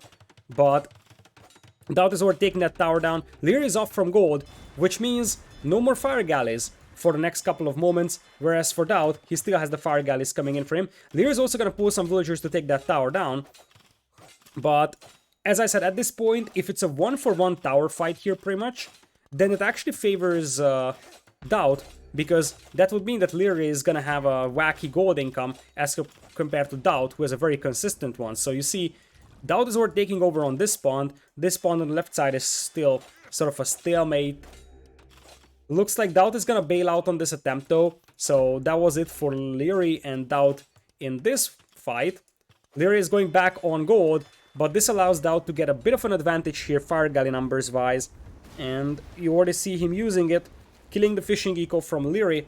Leary is also trying to push the fishing eco of DauT here, but as I said, Leary was off from gold just enough to make sure that DauT carves out the lead on water. That was the key concept here for DauT. As I said, Koreans can beat the Persians on water, unless the Persians are unable to go for the standard double dock fire galley opening, and that's exactly what happened here. The second dock was delayed, and after that, Leary was just unable to access gold to get his fire galleys in, and look at that, the fishing ship also survives here for DauT. Very nice move to save that.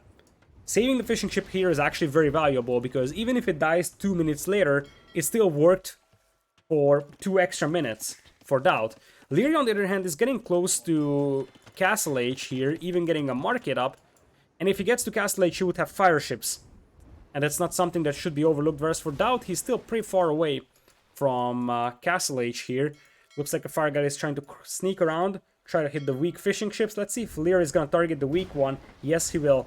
He realized that there was a weak one and he's just going to take it down.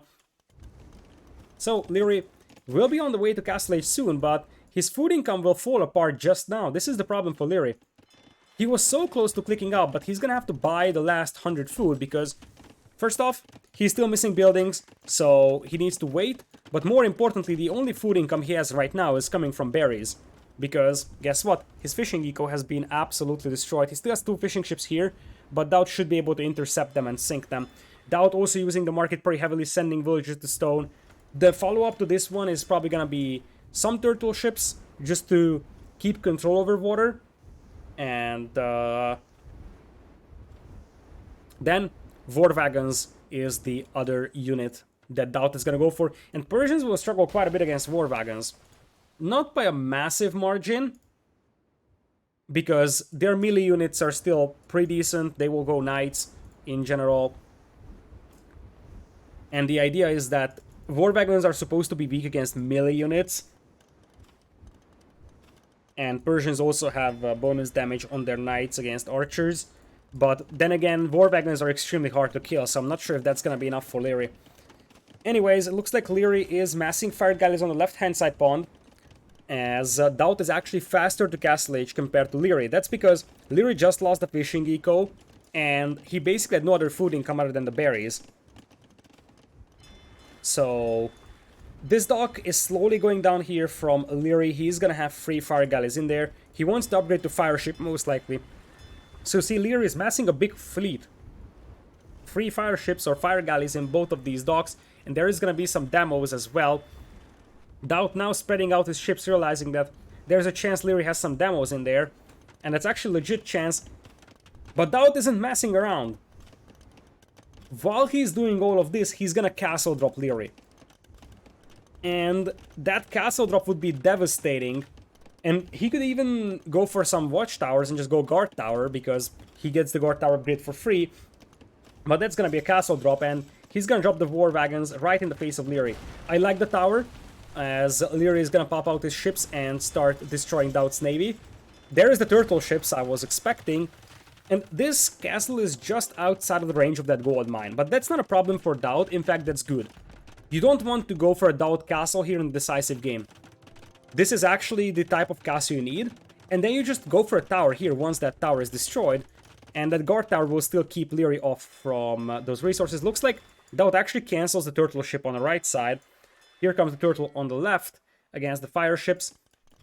Looks like DauT is ready to surrender the right-hand side pawn to Leary. And this is what I was talking about.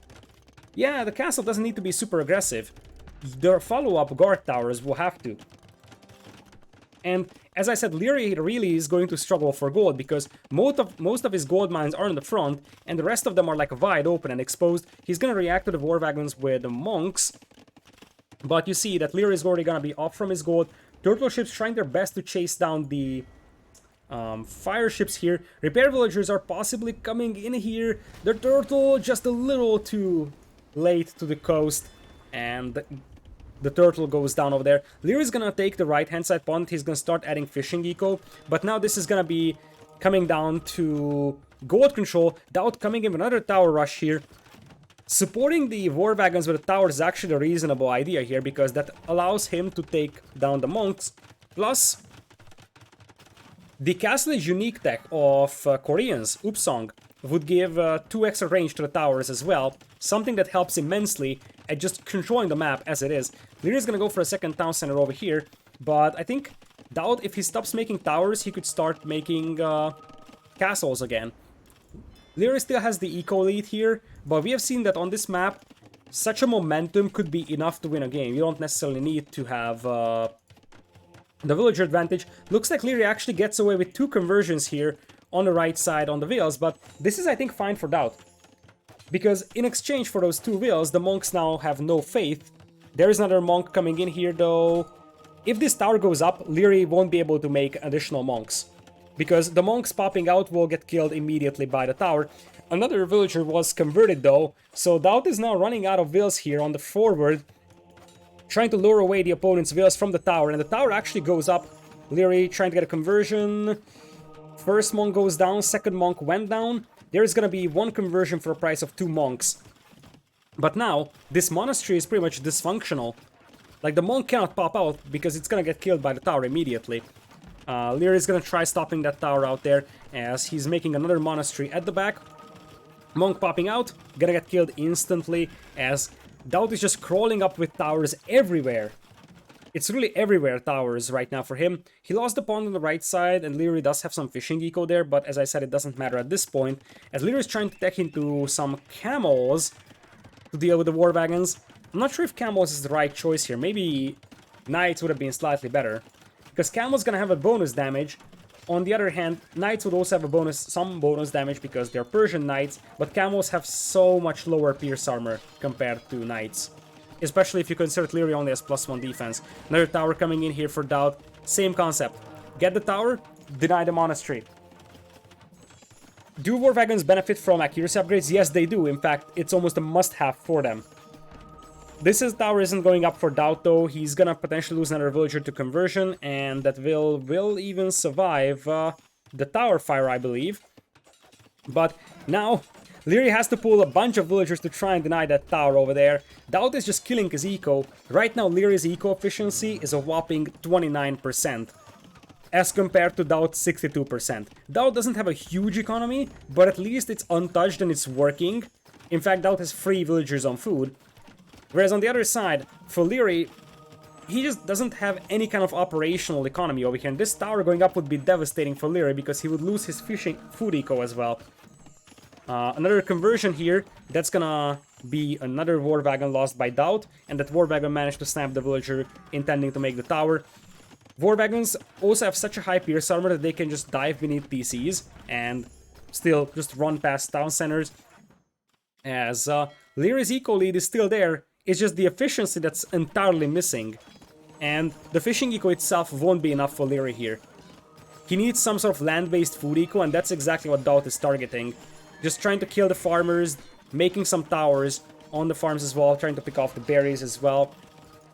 And let's see if DauT pulls more wheels for the towers. Yes, he does. He's pulling more wheels for the towers, killing a lot of villagers beneath the TC. So far, it's pretty even villager KD, but as I said, the eco efficiency is really what swings this into DauT's favor, actually. As if that tower goes up, once again, this is going to be really hard for Liereyy to stop. That being said, Liereyy has some fishing eco working for him. And if he's able to stall this out, as it looks like Liereyy tried to rush down this tower with the villagers, then Liereyy is still going to be in a good position. He's in a rough spot right now because he's facing a lot of aggression. But you also have to keep in mind that Lierey's eco is still better by 10, and he's increasing in camel numbers, and I kind of feel like he stalled this one out. And if that's the case, Liereyy is gonna start pulling away with this. He's not on stone, so no defensive castle for him just yet. DauT is also from stone, so neither of the players currently have any kind of stone income.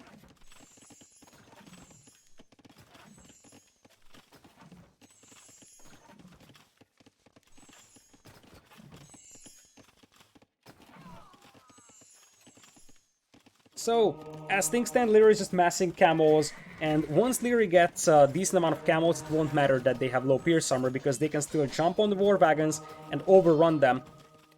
Looks like that's not enough or large enough mass right now for Liereyy just yet, but I feel like now he's stabilizing, and if you look at the eco efficiencies, 64 versus 60%. Suddenly, Liereyy has 10 extra villagers and the same eco efficiency, so he's taking over economically, I believe, though he's still missing Boso and Horse Color, so his eco upgrades are pretty underwhelming right now. Another turtle ship is out for DauT here on the left-hand side pond. Right side is entirely under Lierey's control. It's running out of fish, so fish traps will be needed soon. And I think Liereyy just wants to take one decisive fight here. With the monks, the converted war wagons, and the camels. Manganos are coming in. The Persian TC can hold for quite a long time here, obviously with the 4800 HP. As Liereyy is coming in with 5 monks, the tower goes up as well. And DauT once again will try to get that tower up. This is not something that Liereyy can afford to let happen though. That's the most important thing, as now the camels dive in, monks are also chasing, manganos will go down to the war wagons. Liereyy juking the manganol shots, and he just decides to take down the villagers and the manganos. He might also take down the Veils over here, using the monks to convert the villager and scare it away from tower. That's not going up for DauT. 93% tower denied. And as I said, I feel like Liereyy is now taking over. This push is stalling out for DauT. As we are speaking, Liereyy is pulling the villagers to try and take this tower down that went up for DauT. But the moment those towers go down, the monks will be able to get a lot of conversions, and it looks like DauT wasn't actually focusing on the monks, because that is quite a few conversions. DauT has lost 5 war wagons on this screen to conversions, added to the fact that we have a lot of camels popping out, and now DauT is getting steamrolled. DauT is getting steamrolled here. Liereyy is actually getting back into the TC with the monks, and I feel like now DauT is just gonna pull the Veils, Liereyy is just gonna pull the Veils, take these 2 towers down, and he's gonna solidify control over that part of the map. Fire galley, or fire ship to be precise, against the turtle ship allows DauT to potentially contain Lierey's expansion on the left-hand side lake, and DauT is still trying his best to stop this, but I mean, at this point, DauT has 8 war wagons and Liereyy has 5, and Liereyy is Persians, so that tells a lot about the amount of war wagons that got lost here by DauT, both to conversions and to just general fighting as well. It's only one castle worth of production for DauT as well. Now Liereyy has lost a lot of villagers, so he's down to 50, thanks to the turtle ship killing the fish, thanks to the war wagons killing quite a lot. In fact, DauT is now up to 41 to 20 eco KD. That's part of the reason why the ecos are now even. But Liereyy still has 3 TCs. DauT only has 2. Well, more precisely, DauT is gonna have 2 for quite a while, and Liereyy is gonna have 3 soon. And now Liereyy wants to take that stone mine. Remember, Liereyy cannot take this stone, and this was also hard to grab for him. If he can get a defensive castle up, I think he's still gonna be all good, but now once again, DauT seems to be regaining a bit of a momentum here, killing quite a few wheels from Liereyy and actually taking over in economy. So, yeah, at this point, we are once again seeing that Lierey's eco-efficiency is now up, but as Chad is saying, indeed, Liereyy is not really consistently producing villagers on TCs. In general, he doesn't have the food eco for that. He only has 15 on food, which is not amazing. He needs to use this backup area a lot more. Also worth noting that his fishing eco is running dry here. In fact, he's got 1 fishing ship remaining. So, yeah, he lost both pawns worth of fishing eco. He's still waiting for 1 big camel counterattack though. And like the moment DauT loses this army and this forward, I feel like Liereyy is gonna take over, because then Persians are much better when it comes to booming. DauT is up to 3 TCs though. So I think DauT is realizing that he cannot achieve more with this aggression. And he's just gonna start booming behind this. Liereyy is actually gonna use his water advantage here to make a transport and send DauT back his war wagons, the ones that he converted. Meanwhile, looks like we will have a manganol coming in here for Liereyy. He lost his blacksmith to the ram, but now he's planning to jump on the war wagons. He's got a sizable force of camels now, tries to stop that ram from taking down the monastery. Lierey's gonna need a lot of manganols to take down the towers if he wants to do that. For now, I think he's just targeting the ram, and he's gonna be all fine with that. War wagons just going right into DauT's base, and that's gonna be a massive distraction for DauT. DauT is now ahead by 5 villagers. We got Sargun with the 2nd month of resub. I appreciate it a lot. Thank you, thank you. Welcome back. So, as long as these towers are up, Liereyy cannot just convert those war wagons, because DauT is just gonna pick off the monks with the towers. DauT now with manganols as well. Liereyy is mining stone, so is DauT, so it's very possible we'll have another castle from DauT or a defensive castle from Liereyy as well. Now, Liereyy trying his best to get some raiding damage in with the war wagons, but so far it's not really successful. Now the camels jump on the army though. I think Liereyy wants to commit now. Mangonel taking a shot, killing 1 monk over here, and DauT is gonna get forced all the way back here. War wagons are still sort of rampaging DauT's eco, and this is the point to hit. There could be a lot of dead villagers here for DauT. Eco's still dead even in between these 2 players.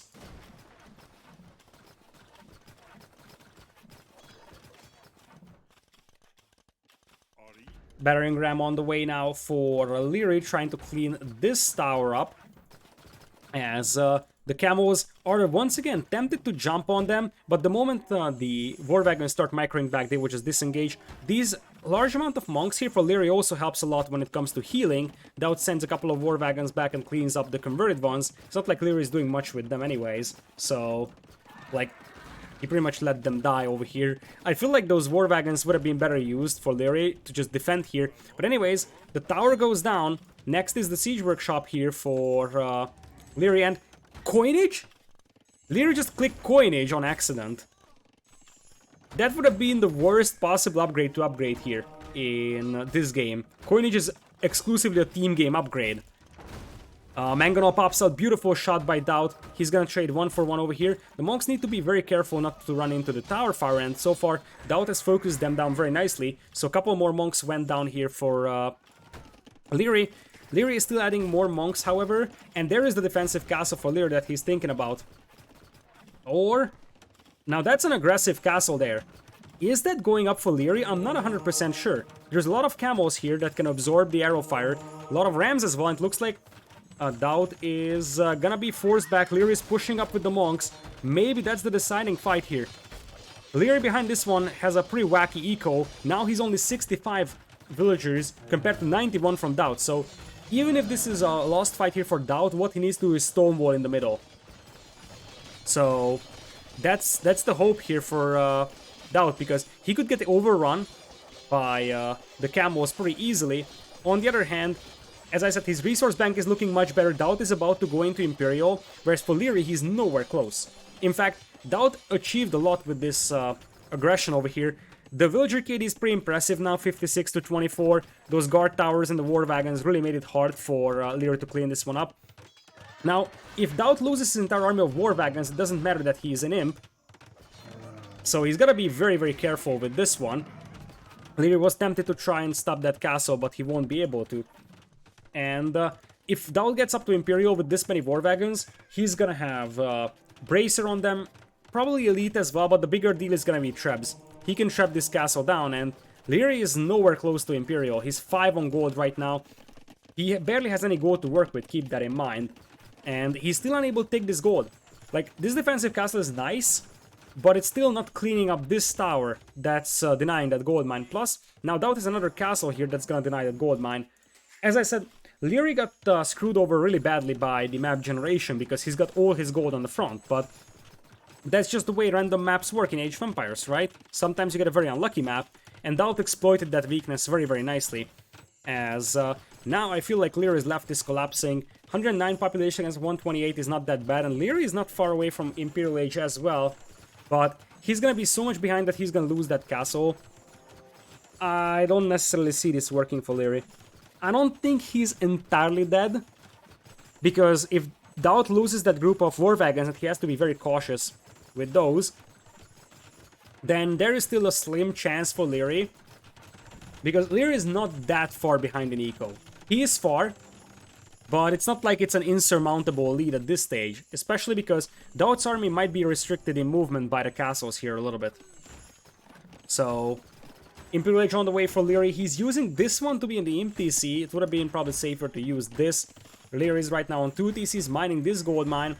Still 30 villagers advantage for DauT right now, as Leary is just gonna GG out of this one. Okay, so it looks like he saw DauT in Imperial and he's like, okay, I'm gonna be up against free Trebs. GG over here.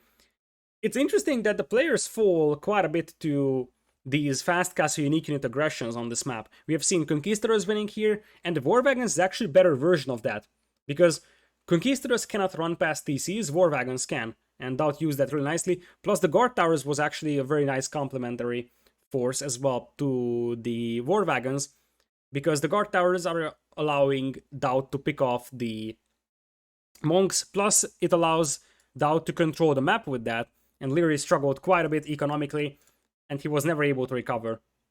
There was a moment where it felt like Leary could actually come back into that one, but when DauT realized that he cannot push deeper, he just started to boom, and in the end just outboomed Leary quite a bit. So, it's an even-Steven scoreline. We are going into the decider game over here.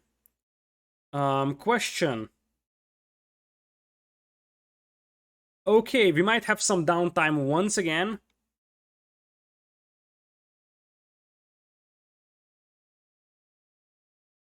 Nope. Okay, no downtime. We have the game number 5 Rex as well.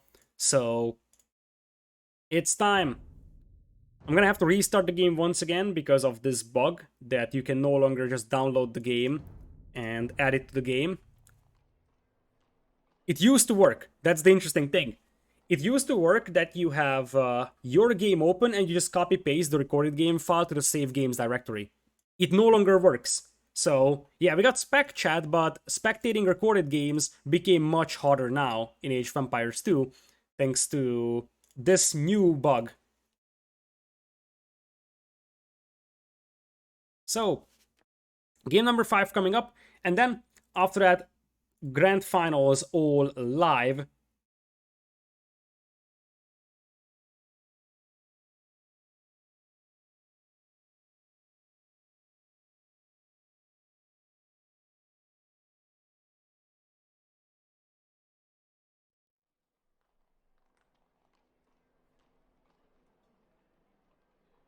Alright, let's jump right into game number 5 over here. So, Leary versus DauT, decider game. Let's see who gets into the Grand Finals of Holy Cup. We're going to Starfighter, a map where you have a rock church in the middle with a random priest. The priest is going to convert any unit that tries to get close, and it can only be killed by archers. The rock church itself is going to give you a massive trickle of gold. We're talking in dimensions of something like 3-4 relics worth of gold for this rock church. So controlling this one is actually pretty crucial. Aside from that, this looks like Scandi cut into half with these shallows. These are all traversable by ships. So you should have some fishing eco for both players. On the left is Leary playing as green in Japanese, and we'll have DauT as blue Byzantines. So Byzantines versus Japanese is a classic matchup on this map.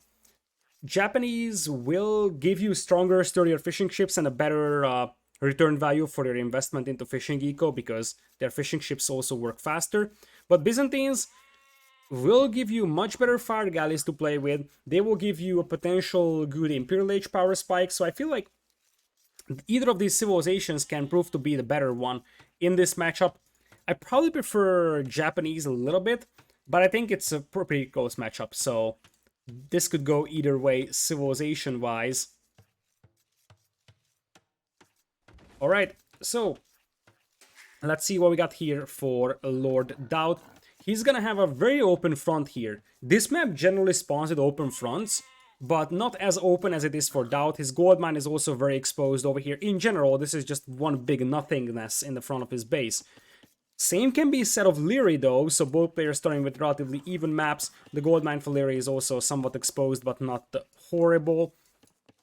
So both of the players will have to do quite a bit of a bowling to have a chance at protecting all of their eco. DauT's berries are at the back, which is pretty nice, but he won't be using those anytime soon. He's already sending the 5th villager to Wood, and you see DauT is moving up with the scout. So this is where he's hunting for Leary's dock villager. We'll see if Leary is going to try to do the same thing. Leary is getting close to the rock church as... let's see if he's getting in range. The priest here has 9 range. Nope, he's going to avoid that. He's going to avoid that, and he goes for a dock on the southern part of the map. DauT is also going to go for a dock on the southern part, grabs loom for his villager just to make sure it doesn't get intercepted. Ayuna, looks like Lord DauT hasn't put his kids to bed yet, because Leary is still up.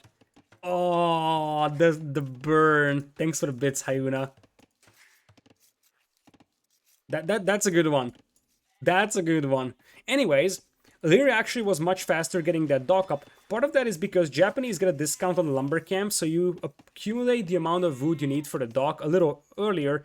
Plus, as I said, DauT was a little late sending out this village, and Leary's gonna find this will. Leary sees that this has loom, so he can't fight it, but he could try getting 1 or 2 hits in to try and harass it. Looks like he won't. But still, DauT's dock is already pretty heavily delayed. Like you see, Leary is at 1 fishing ship, and he's about to start making the second one when DauT is halfway done with his dock. So, not necessarily a fan of DauT's late dock over there. Not exactly sure what happened. Obviously, Byzantines don't get any eco bonus in Dark Age, so it's really hard to get a good start with them and get their dock up in time compared to Japanese. DauT also decided to go for loom, so that's the reason why we're seeing a 2 villagers deficit that's gonna turn into 3 in a moment, because DauT went for loom and Leary did not. So for the time being, it looks like DauT is able to steal 2 sheep from Leary. It's gonna be a nice little extra boost to DauT's economy. Aside from that, where is DauT's scout at? DauT's scout is close to Leary's dock here. Leary has the villager walled in, so this villager won't get picked off by DauT's scout for the time being. He could try doing something similar than what he did in the previous game. So the moment Leary wants to open those walls for the second dock, just be there with the scout and kill the villager with the feudal age scout. That could be a possibility. For DauT, players should be getting close to clicking up. Leary, in fact, going for loom, and he's probably going to be the first one to click up. Or DauT's going to squeeze in a slightly faster feudal. That's a nice little build from him. Looks like Leary is going to recover the sheep that he initially lost, as now he's going to be careful not to run into the rock church's range. You see, he's scouting on the outside rim, but that's basically it. By the way, this map doesn't have a lot of stone, something I didn't mention. You have 2 tiles over here, you have 2 tiles over here, and there is some stone in the middle, namely 8 tiles on this rock church high ground. So civilizations that rely heavily on their unique units are not something that you can actually pull off here, because you don't have a lot of stone to work with. Looks like it's going to be a single militia out for Leary, accompanied by a couple more. He's going to try opening men-at-arms. Looks like it's one dog for a time being. And for DauT, he's going to start rolling himself up. There is going to be a hole on the right side here. In case DauT doesn't notice this, there is going to be a hole here. Meanwhile, villagers on the gold mine will be walled in tight, so no big walls, just wall the villagers around. Looks like DauT once again is going to take the sheep here from Leary. This time around, Leary is not gonna chase that with his scout, however, so DauT could get away with 2 sheep over here. Japanese soon-to-be men-at-arms are coming over, and you see, Leary is avoiding the rock church in the middle, because he knows exactly that this priest would start converting the melee units, and the only way to get rid of that priest is to have ranged units. DauT up with the second dock, and this is what I was talking about. DauT, in the moment he sees Leary up to field age, he's gonna be here with the scout. And the only way Leary gets his villager out here... Oh, DauT leaves at the worst possible time! That's so unlucky for DauT. Had he stayed there for a couple more moments, he could have actually tried killing that Vil. Japanese men-at-arms are almost in here, and they get through walls very, very easily because they have the attack rate bonus. So you see, they're knocking on the walls like crazy. These are Byzantine walls, so they have some extra HP on them, so there's a positive about that. And you see that Leary is trying his best to keep that villager alive, and Leary is only 1 dock. He's making a second dock on the north, though. So instead of fighting for water, he wants to fight for land, and the general concept for him is that he just wants to have an untouched fishing eco on the north. DauT is already sending in fire galleys, and if DauT still has his scout around, he should be able to kill that Vil as well. Because the scout can stay on the outside, and the fire galley can kill the villager from the water side. Men-at-arms still knocking on the walls of DauT. DauT already has his barracks as well. Leary sending forward archers and spears as well. Fishing ships will go down here for Leary most likely, as he's going to try and compensate by taking some hunt here. That's pretty much untouched, so easily takeable. And what Leary should do is send the archer here to the back of this wood line, because that could start harassing the wood line, and that's probably the best thing that he can do, or hit the gold mine. That's the other alternative. Looks like the men-at-arms will be going there, and the archers will link up with them at the gold. Try to harass DauT's gold income, because if DauT loses gold income, then Leary can actually win this water with fire galleys, although I think it's getting a little too late for that, especially against Byzantine fire galleys. Leary's already outnumbered. DauT is actually going to be able to save this low HP fire galley over here. DauT retreats for the time being. Here come the archers, though, and this is where DauT is going to be in trouble. He is on a range, but he doesn't have anything coming out of that range, and DauT is going to be forced to run off from the goal. That's a disaster for DauT. That's a disaster. He didn't destroy Leary's fishing eco either, so despite the fact that Leary only had 1 dock here down south, it's very possible that Leary is going to be able to kill that, but look at this! DauT didn't just kill 4 Vils, right? I think he did. I didn't even realize this. Leary didn't realize this either. There's so many things happening with the micro to kill the villagers on the gold mine. The water micro, DauT killed 4 Vils here from Leary. Because that's a lot of dead bodies. That's 1, 2, 3, 4 dead bodies there. DauT used that starting scout to kill 4 Vils from Leary, and when the dust settles, DauT actually has a 5-to-1 villager KD here, with a chance to push Leary's fishing eco on the south. Leary's adding some fishing eco as well on the left. So Leary is still gonna have a reasonable fishing eco, but now Leary is gonna lose the archer. Spearman could get picked off as well. Scout from Leary now diving in, trying to snap the skirmisher. Archer will need to try and focus that down. DauT does have fletching for the time being. DauT, I think, is still on the back foot a little bit, but he could easily destroy Leary's fishing eco here, and DauT himself has a pretty reasonable fishing economy. One thing he doesn't know about, however, is Leary's fish on the left side. So that could be untouched for Leary, and I like the idea of trying to hide some of that over there. Skirbs mostly cleaning up this aggression now. So as I said, at the end of the day, it's a 5-1 villager KD, but because Leary still has fishing eco over here, plus the fact that Leary had more T-side out time than DauT, the overall summary is that we have a 2 villagers lead for DauT. So, Men-at-Arms still performing pretty decently when it comes to chasing down skirmishers. Scout is pretty heavily damaged here for Leary, so he won't be able to do much with it anymore. And DauT is just going for full skirmisher defense. Leary, on the other hand, looking good with Castle Age, because with these hunters bringing in some extra food, he's gonna be at like 500 food soon. For now, it looks like he's just gonna play single-range skirmishers as well. And he's still harassing DauT's wood line here, and that's something that shouldn't be overlooked. There is no overchop here just yet, but DauT's eco-efficiency is going to start dropping if those villagers get harassed by the archers. And you see, DauT has to retreat. Second range on the way for DauT. Leary is doing this with only one range worth of aggression, by the way, so very good value for those archers and skirms. DauT has +1 defense on the archers and the skirms. Leary does not, as DauT is going to have to relocate his wood line.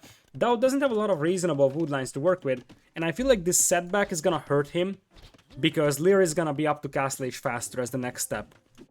And the other thing is that DauT has no idea about this fishing eco, so Leary is getting away with the fish, despite the fact that he's investing way less into the water than DauT does. So, skirms are coming in now for Lord DauT. Looks like it's going to be full skirms. Japanese can easily switch into knights here if Leary wants to in Castle Age to deal with the skirmishers, and I wouldn't be surprised to see that. Knights and forward siege workshop could be a possibility. And now Leary moves in. He's going to snipe the Rock Church. And the reason why this is so important is because now Leary is going to have the gold trickle. This is something that Leary could have done a lot earlier because he had the map control. You see that gold trickle? That's pretty enormous. Leary is gonna click up to Castle Age right now, and if he just keeps control over the middle, that's already gonna give him a good enough gold trickle to carve out a massive lead. Although it looks like DauT is moving up with a full skirm army right now, so DauT is gonna control the middle, and DauT is not that much behind. DauT could also start adding camels in Castle Age if he's encountering a lot of knights, so this is still a tricky matchup for Leary. And it looks like now DauT has found the fishing eco of Leary over here. Leary has some fire galleys, and Leary could also try dock blocking this crossing. He could make a dock here and a dock here, and that would prevent DauT from sailing through.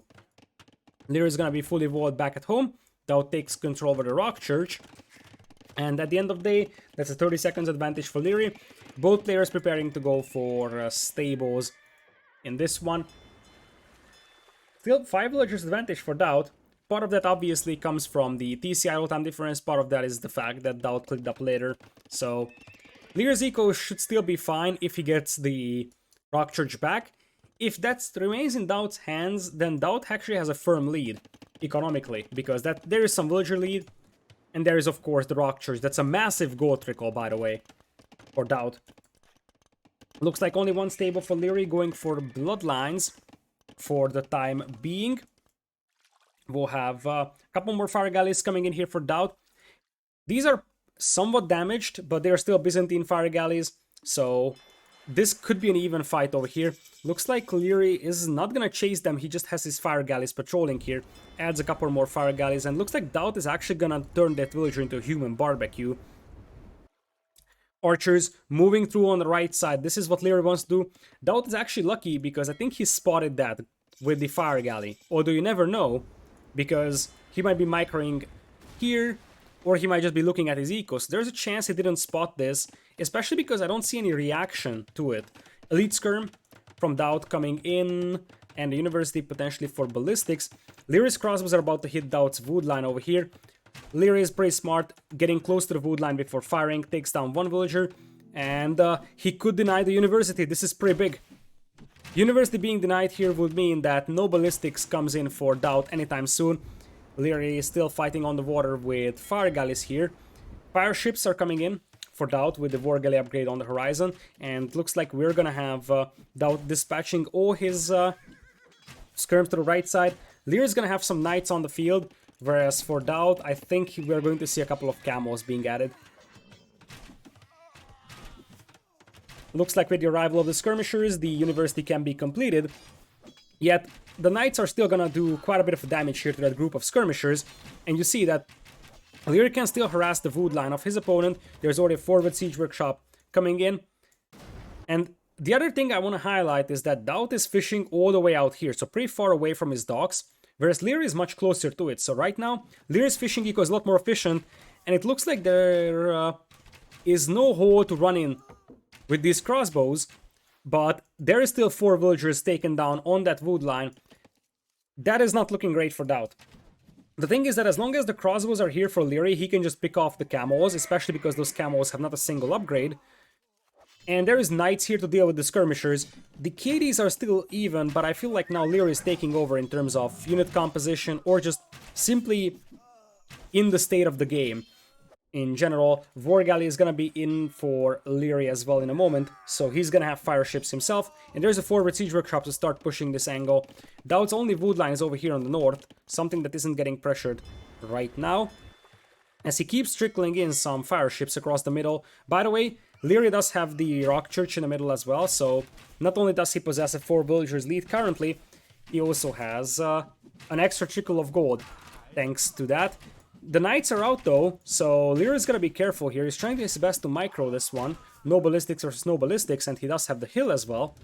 But it's crossbows versus elite skirms. As looks like Leary is massing knights. DauT actually sends in 1 camo to take the rock church. I like that.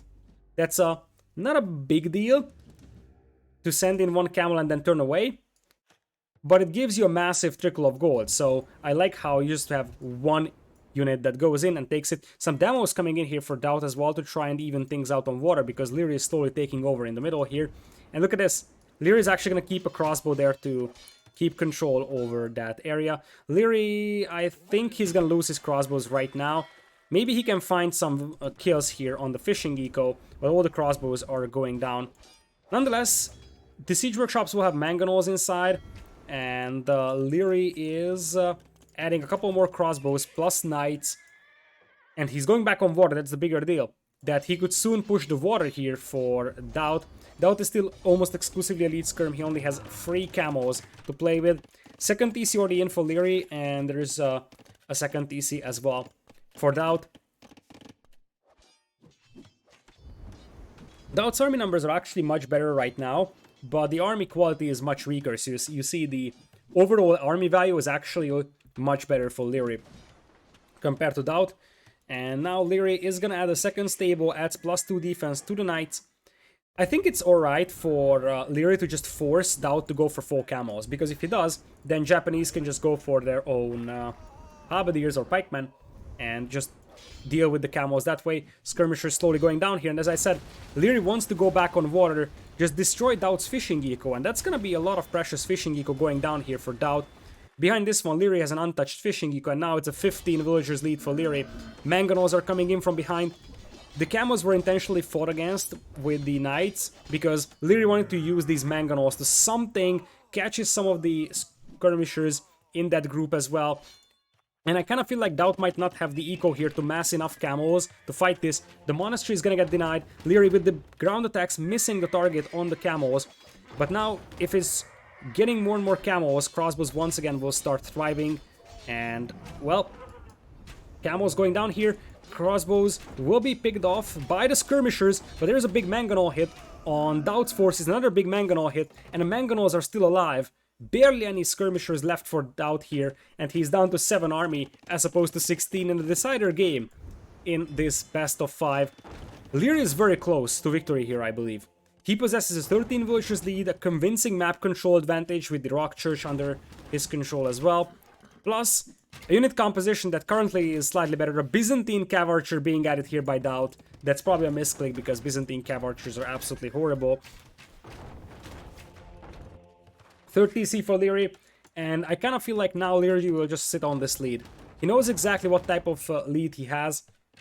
And you see, DauT probably just wants to take the rock church with that cav archer, but that shouldn't matter for Leary right now. Leary can start pushing this TC right away. DauT wants to start adding more camos, but the moment Leary sees that DauT is adding a lot of camos, he should just go for either more crossbows or pikemen. There's some elite skirms as well from DauT, but the mangonels should be able to deal with that with crossbowmen support to deal with the camos. DauT diving in on the mangonels, trying to snipe all of them with the camos, and he's actually successful doing that. That was a beautiful fight here for DauT, and now Leary skirmishers will get forced back. Still, I feel like Leary now has managed to get such a significant eco advantage that this might not be enough for DauT anymore. Because, yes, he won a big fight over here, and in general, he has managed to destroy Leary's army, but Leary is now 17 villagers ahead. He's booming on free TCs. It's still a question what you do against Byzantines that have camos and skirmishers. But that's a question Leary can answer later for now. He's got a safe enough base to be able to hold this one against the aggression and just boom away with this one. DauT gets the Rock Church though, so that's gonna compensate a little bit.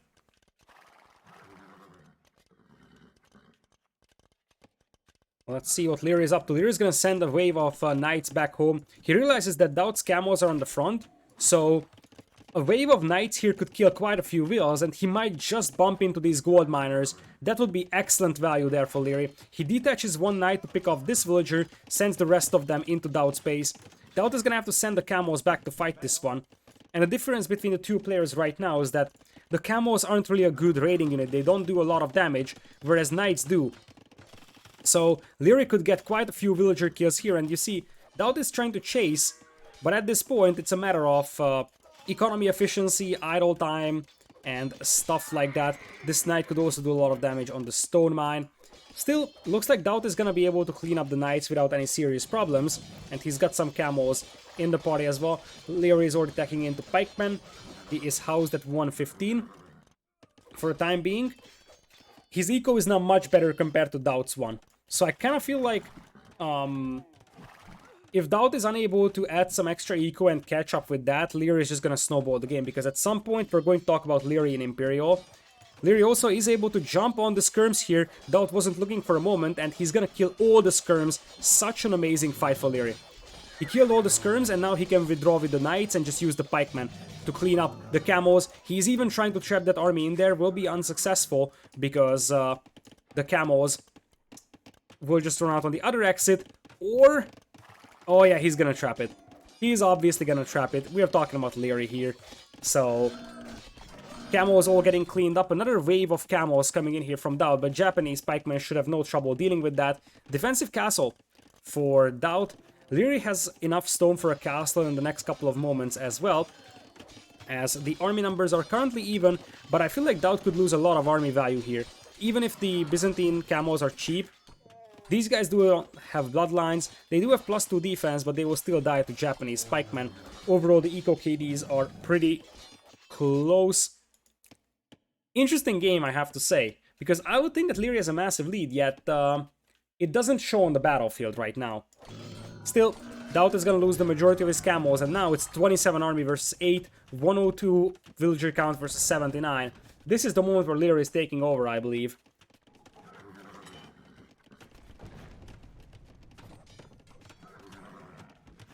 And that momentum will be used here by Leary. He's going to take the Rock Church, and I think he wants a castle there. You could consider a castle close to DauT's base, but I think on this map, holding the Rock Church is more valuable. Because this is hill, so you would have the hill advantage here in the defense, and it would also give you a very nice income of gold. But it looks like Leary has different plans. Very different plans here. Here's the deal, however. DauT is going into Imp, and he's switching into crossbows.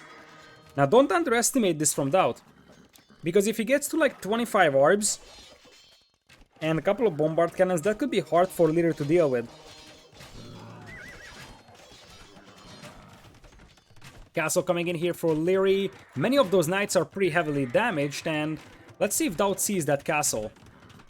Oh yeah, DauT sees it, and that's where the Byzantine Free Town Patrol comes into play. Leary might need to fight this one even though he doesn't want to, because DauT is thinking about picking off some of those villagers.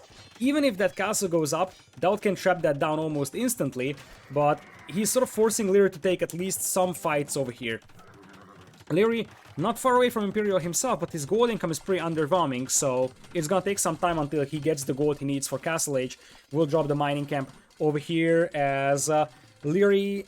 I don't think there is an opening right here, but DauT wants to be sure, so he's just gonna add houses all around just to make sure those knights cannot break in. DauT Thumb Ring on the way for him, and he's gonna have a solid 2 minutes advantage into Imperial compared to his opponent. Also grabbing the Relic from the middle. The Rock Church is still in Lierey's possession, and Liereyy will click up in a moment. Now the Byzantine Castle will stand for long here because that has super high HP. In exchange, the Japanese could get Kataparuto for their traps, so long trap wars would still be won by Japanese most likely. Anyways, it looks like DauT just wants to move forward with the crossbows, soon to be orbs, secure the Rock Church as soon as possible for that gold trickle. Liereyy is taking into elite skirms already though. That's the problem DauT is facing. That elite skirms will come in immediately, and I think Halberdiers as well, because I see Scale Mail on the way for Liereyy. Liereyy has a sizable force of knights over here, supported by pikemen. This is not something that's supposed to be able to beat Arbalasts though. So that's a bit of a problem here for Liereyy. He's thinking about fighting this before the upgrades come in. It's just a little too late. Or is it? The pikemen mostly got destroyed here, and the skirmishers are lagging behind. I don't think this was a good fight for Liereyy. But he feels like he needs to fight this before DauT gets to the reasonable orb numbers, and now DauT is in trouble. DauT is now in trouble because he's losing his army, and I feel like those knights with +2 defense can just dive in and snipe that trebuchet, buying some time for Liereyy to make Samurai. Now, why Samurai, you could ask? It's because DauT was mostly camels and skirms for quite a while, and Samurai destroy both of them very, very nicely. They're not particularly a counter to camels, but they're still pretty good, and Samurai train really fast. Plus they have building attack bonus as well once you get Arson, so Samurai is actually not a bad choice here. It's a very good unit to deal with anything other than the Arbalasts, basically, but Liereyy already has skirms to do that, so that's not that big of a deal for him. Missing +2 defense, that's just now coming in. And with those ARPs having Bracer as well, those skirms will still evaporate. He's gonna need +2 defense and then +4 to fight that. Trebs taking on the castle slow and steady over here. Liereyy so far not repairing, getting another castle up on the left side, as now DauT is gonna start pushing the middle. +4 defense is in for, or +2 defense, excuse me. +2 defense is in for Liereyy skirms. +4 defense is gonna come in on a second blacksmith. Liereyy went for a second blacksmith, you see 1 and 2, because he needs to make the tech switch very fast. So he needs to get the attack upgrade and needs to get the defense upgrade as well. Also could use ballistics, something that he is not prioritizing over chemistry here. Now the skirms are coming in though, and I feel like they could start pushing DauT back as Samurai are now diving in. The infantry only have +2 defense here, but they have pretty decent damage output. Castle Fire might be enough to kill most of them, but they might be able to take down the Trebs. Yes, indeed.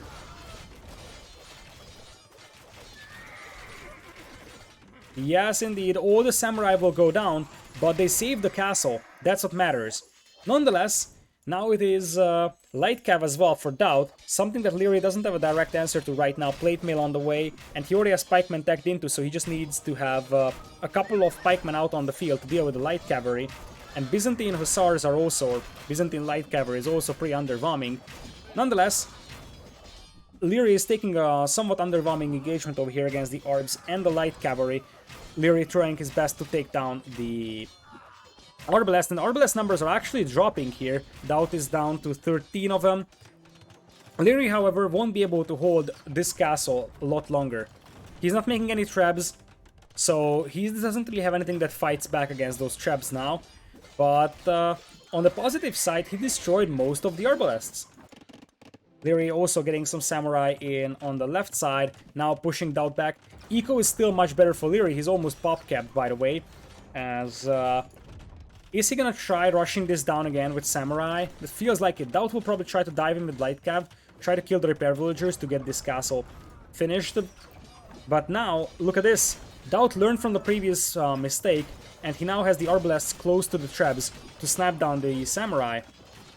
Oh, Samurai once again thinking about diving in on the Trebs. Looks like they might just knock on the walls though and try to run into the eco of DauT. There's a palisade here that could easily be destroyed, or just take a house and go into the eco of DauT here. That's exactly what Liereyy is gonna do. Force DauT to defend. Pikemen are now out as well for Liereyy. I see Halberdier on the way as well. Skirmishers added against the Arbalests. Slow and steady, Liereyy is losing this castle here, as DauT is gonna come in with the repairs on the houses. Villager count is still in the favor of Liereyy and overall population count as well. Remember that Liereyy does have the middle, so that's gonna give him a nice trickle of gold with the Rock Church.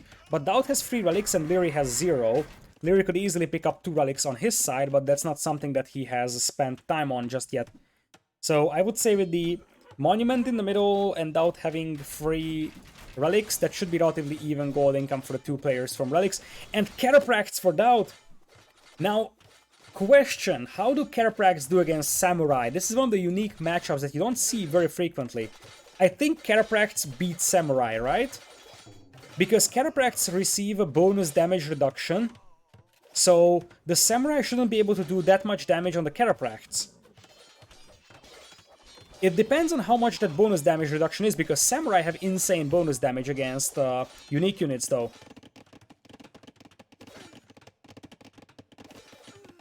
Doesn't apply to Samurai bonus? Oh, okay, then Samurai eat them. Never mind, I thought it applies to that. This is such a rare matchup that you don't often see it and you have no idea how it plays out in most cases.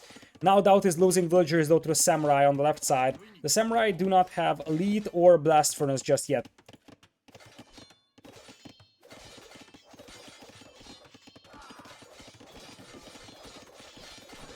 Yeah, I see. So the Catapract bonus only applies again for anti-cavalry bonus. But this is not an anti-cavalry bonus, this is an anti-unique unit bonus. And now DauT is almost full skirms. In that case, he doesn't have an answer to the Samurai.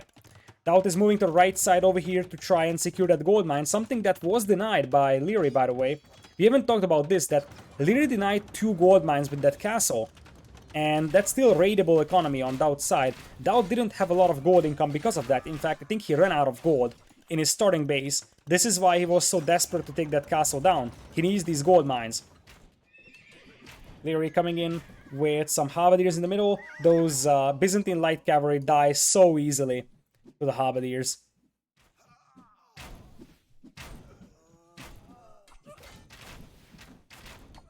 This could be a very long game here, because I think we're entering a stage of stalemate. Despite the fact that Liereyy is 200 pop versus DauT being 138, most of Lierey's population advantage is coming from villagers, not army advantage.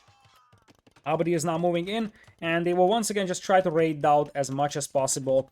Keep killing the villagers, because Byzantines already have a pretty weak eco, so you just want to continue with that. Samurai are still in the party for Liereyy, and now it's Elite. He has 2 castles to make Samurai on, as DauT launches a counterattack with a couple of Light Cav now. Light Cav will snipe the monks over here, so they will delay the addition of monks to collect the relics. So far Liereyy has 1 relic, and now DauT in a position where he needs a castle here. He needs a castle here, but I just don't think that he has enough villagers now. The castle's gonna go up, but at what price? DauT's army numbers are just non-existent soon, and now he's facing fully upgraded Elite Samurai here, and he just doesn't have map control. This castle is great, but it doesn't protect the golds. And you see that Liereyy is in fact going for the gold mine out there. So at this point, the problem is that DauT is like stuck at 120 population, and he's still not gonna be able to access this gold mine, whereas his opponent is just gonna slowly grind him down with some Samurai, Halberdier, Skirmisher. DauT is in an extremely tough spot. And remember that behind this one, Liereyy has the Rock Church in the middle. If he gets the second relic as well, then his gold income is also going to be better. Slow and steady, DauT is losing villagers as he's dropping in vill population. He's down to 90 now. I don't think there is a chance here for DauT now. Liereyy is still missing chemistry from his skirmishers, by the way, but he has gotten a new influx of gold over here. So not only does he have the Rock Church, he does have the 1 relic as well. He now has mineable gold, and DauT has no mineable gold. Now obviously Byzantines won't be sad if it's a trash war, but Byzantines will still die to Samurai with their trash units. In this case, and Liereyy is already bringing up the trebs to try and fight this. DauT is at 75 villagers, 109 population. I don't think there is a way back. DauT fought really well in this set, but it looks like Leary will prevail, and he's gonna be in the grand finals because now DauT is just unable to hold this. Even if he somehow cleans this up, the next wave will finish him, and Leary is overtaking into longswords. Leary is realizing that he doesn't have the production to spam the samurai that well, and now the new longswordsman, or soon-to-be champion, might even be a better choice here for him. So yeah, at this point, DauT is at 66 wheels, less than 100 population right now for him. Very limited map control. Next step really for Leary would be to take down the monastery, but that's pretty well protected, so that's not possible, as Leary is coming in with 2 traps. He doesn't have Karaparuto just yet, but DauT is almost exclusively skirms. He does have a couple of orbs out, but against that many swordsmen, that many skirmishers, this is just not gonna work out for DauT. This is a game that he would GG in already, if it wasn't the last game of the set.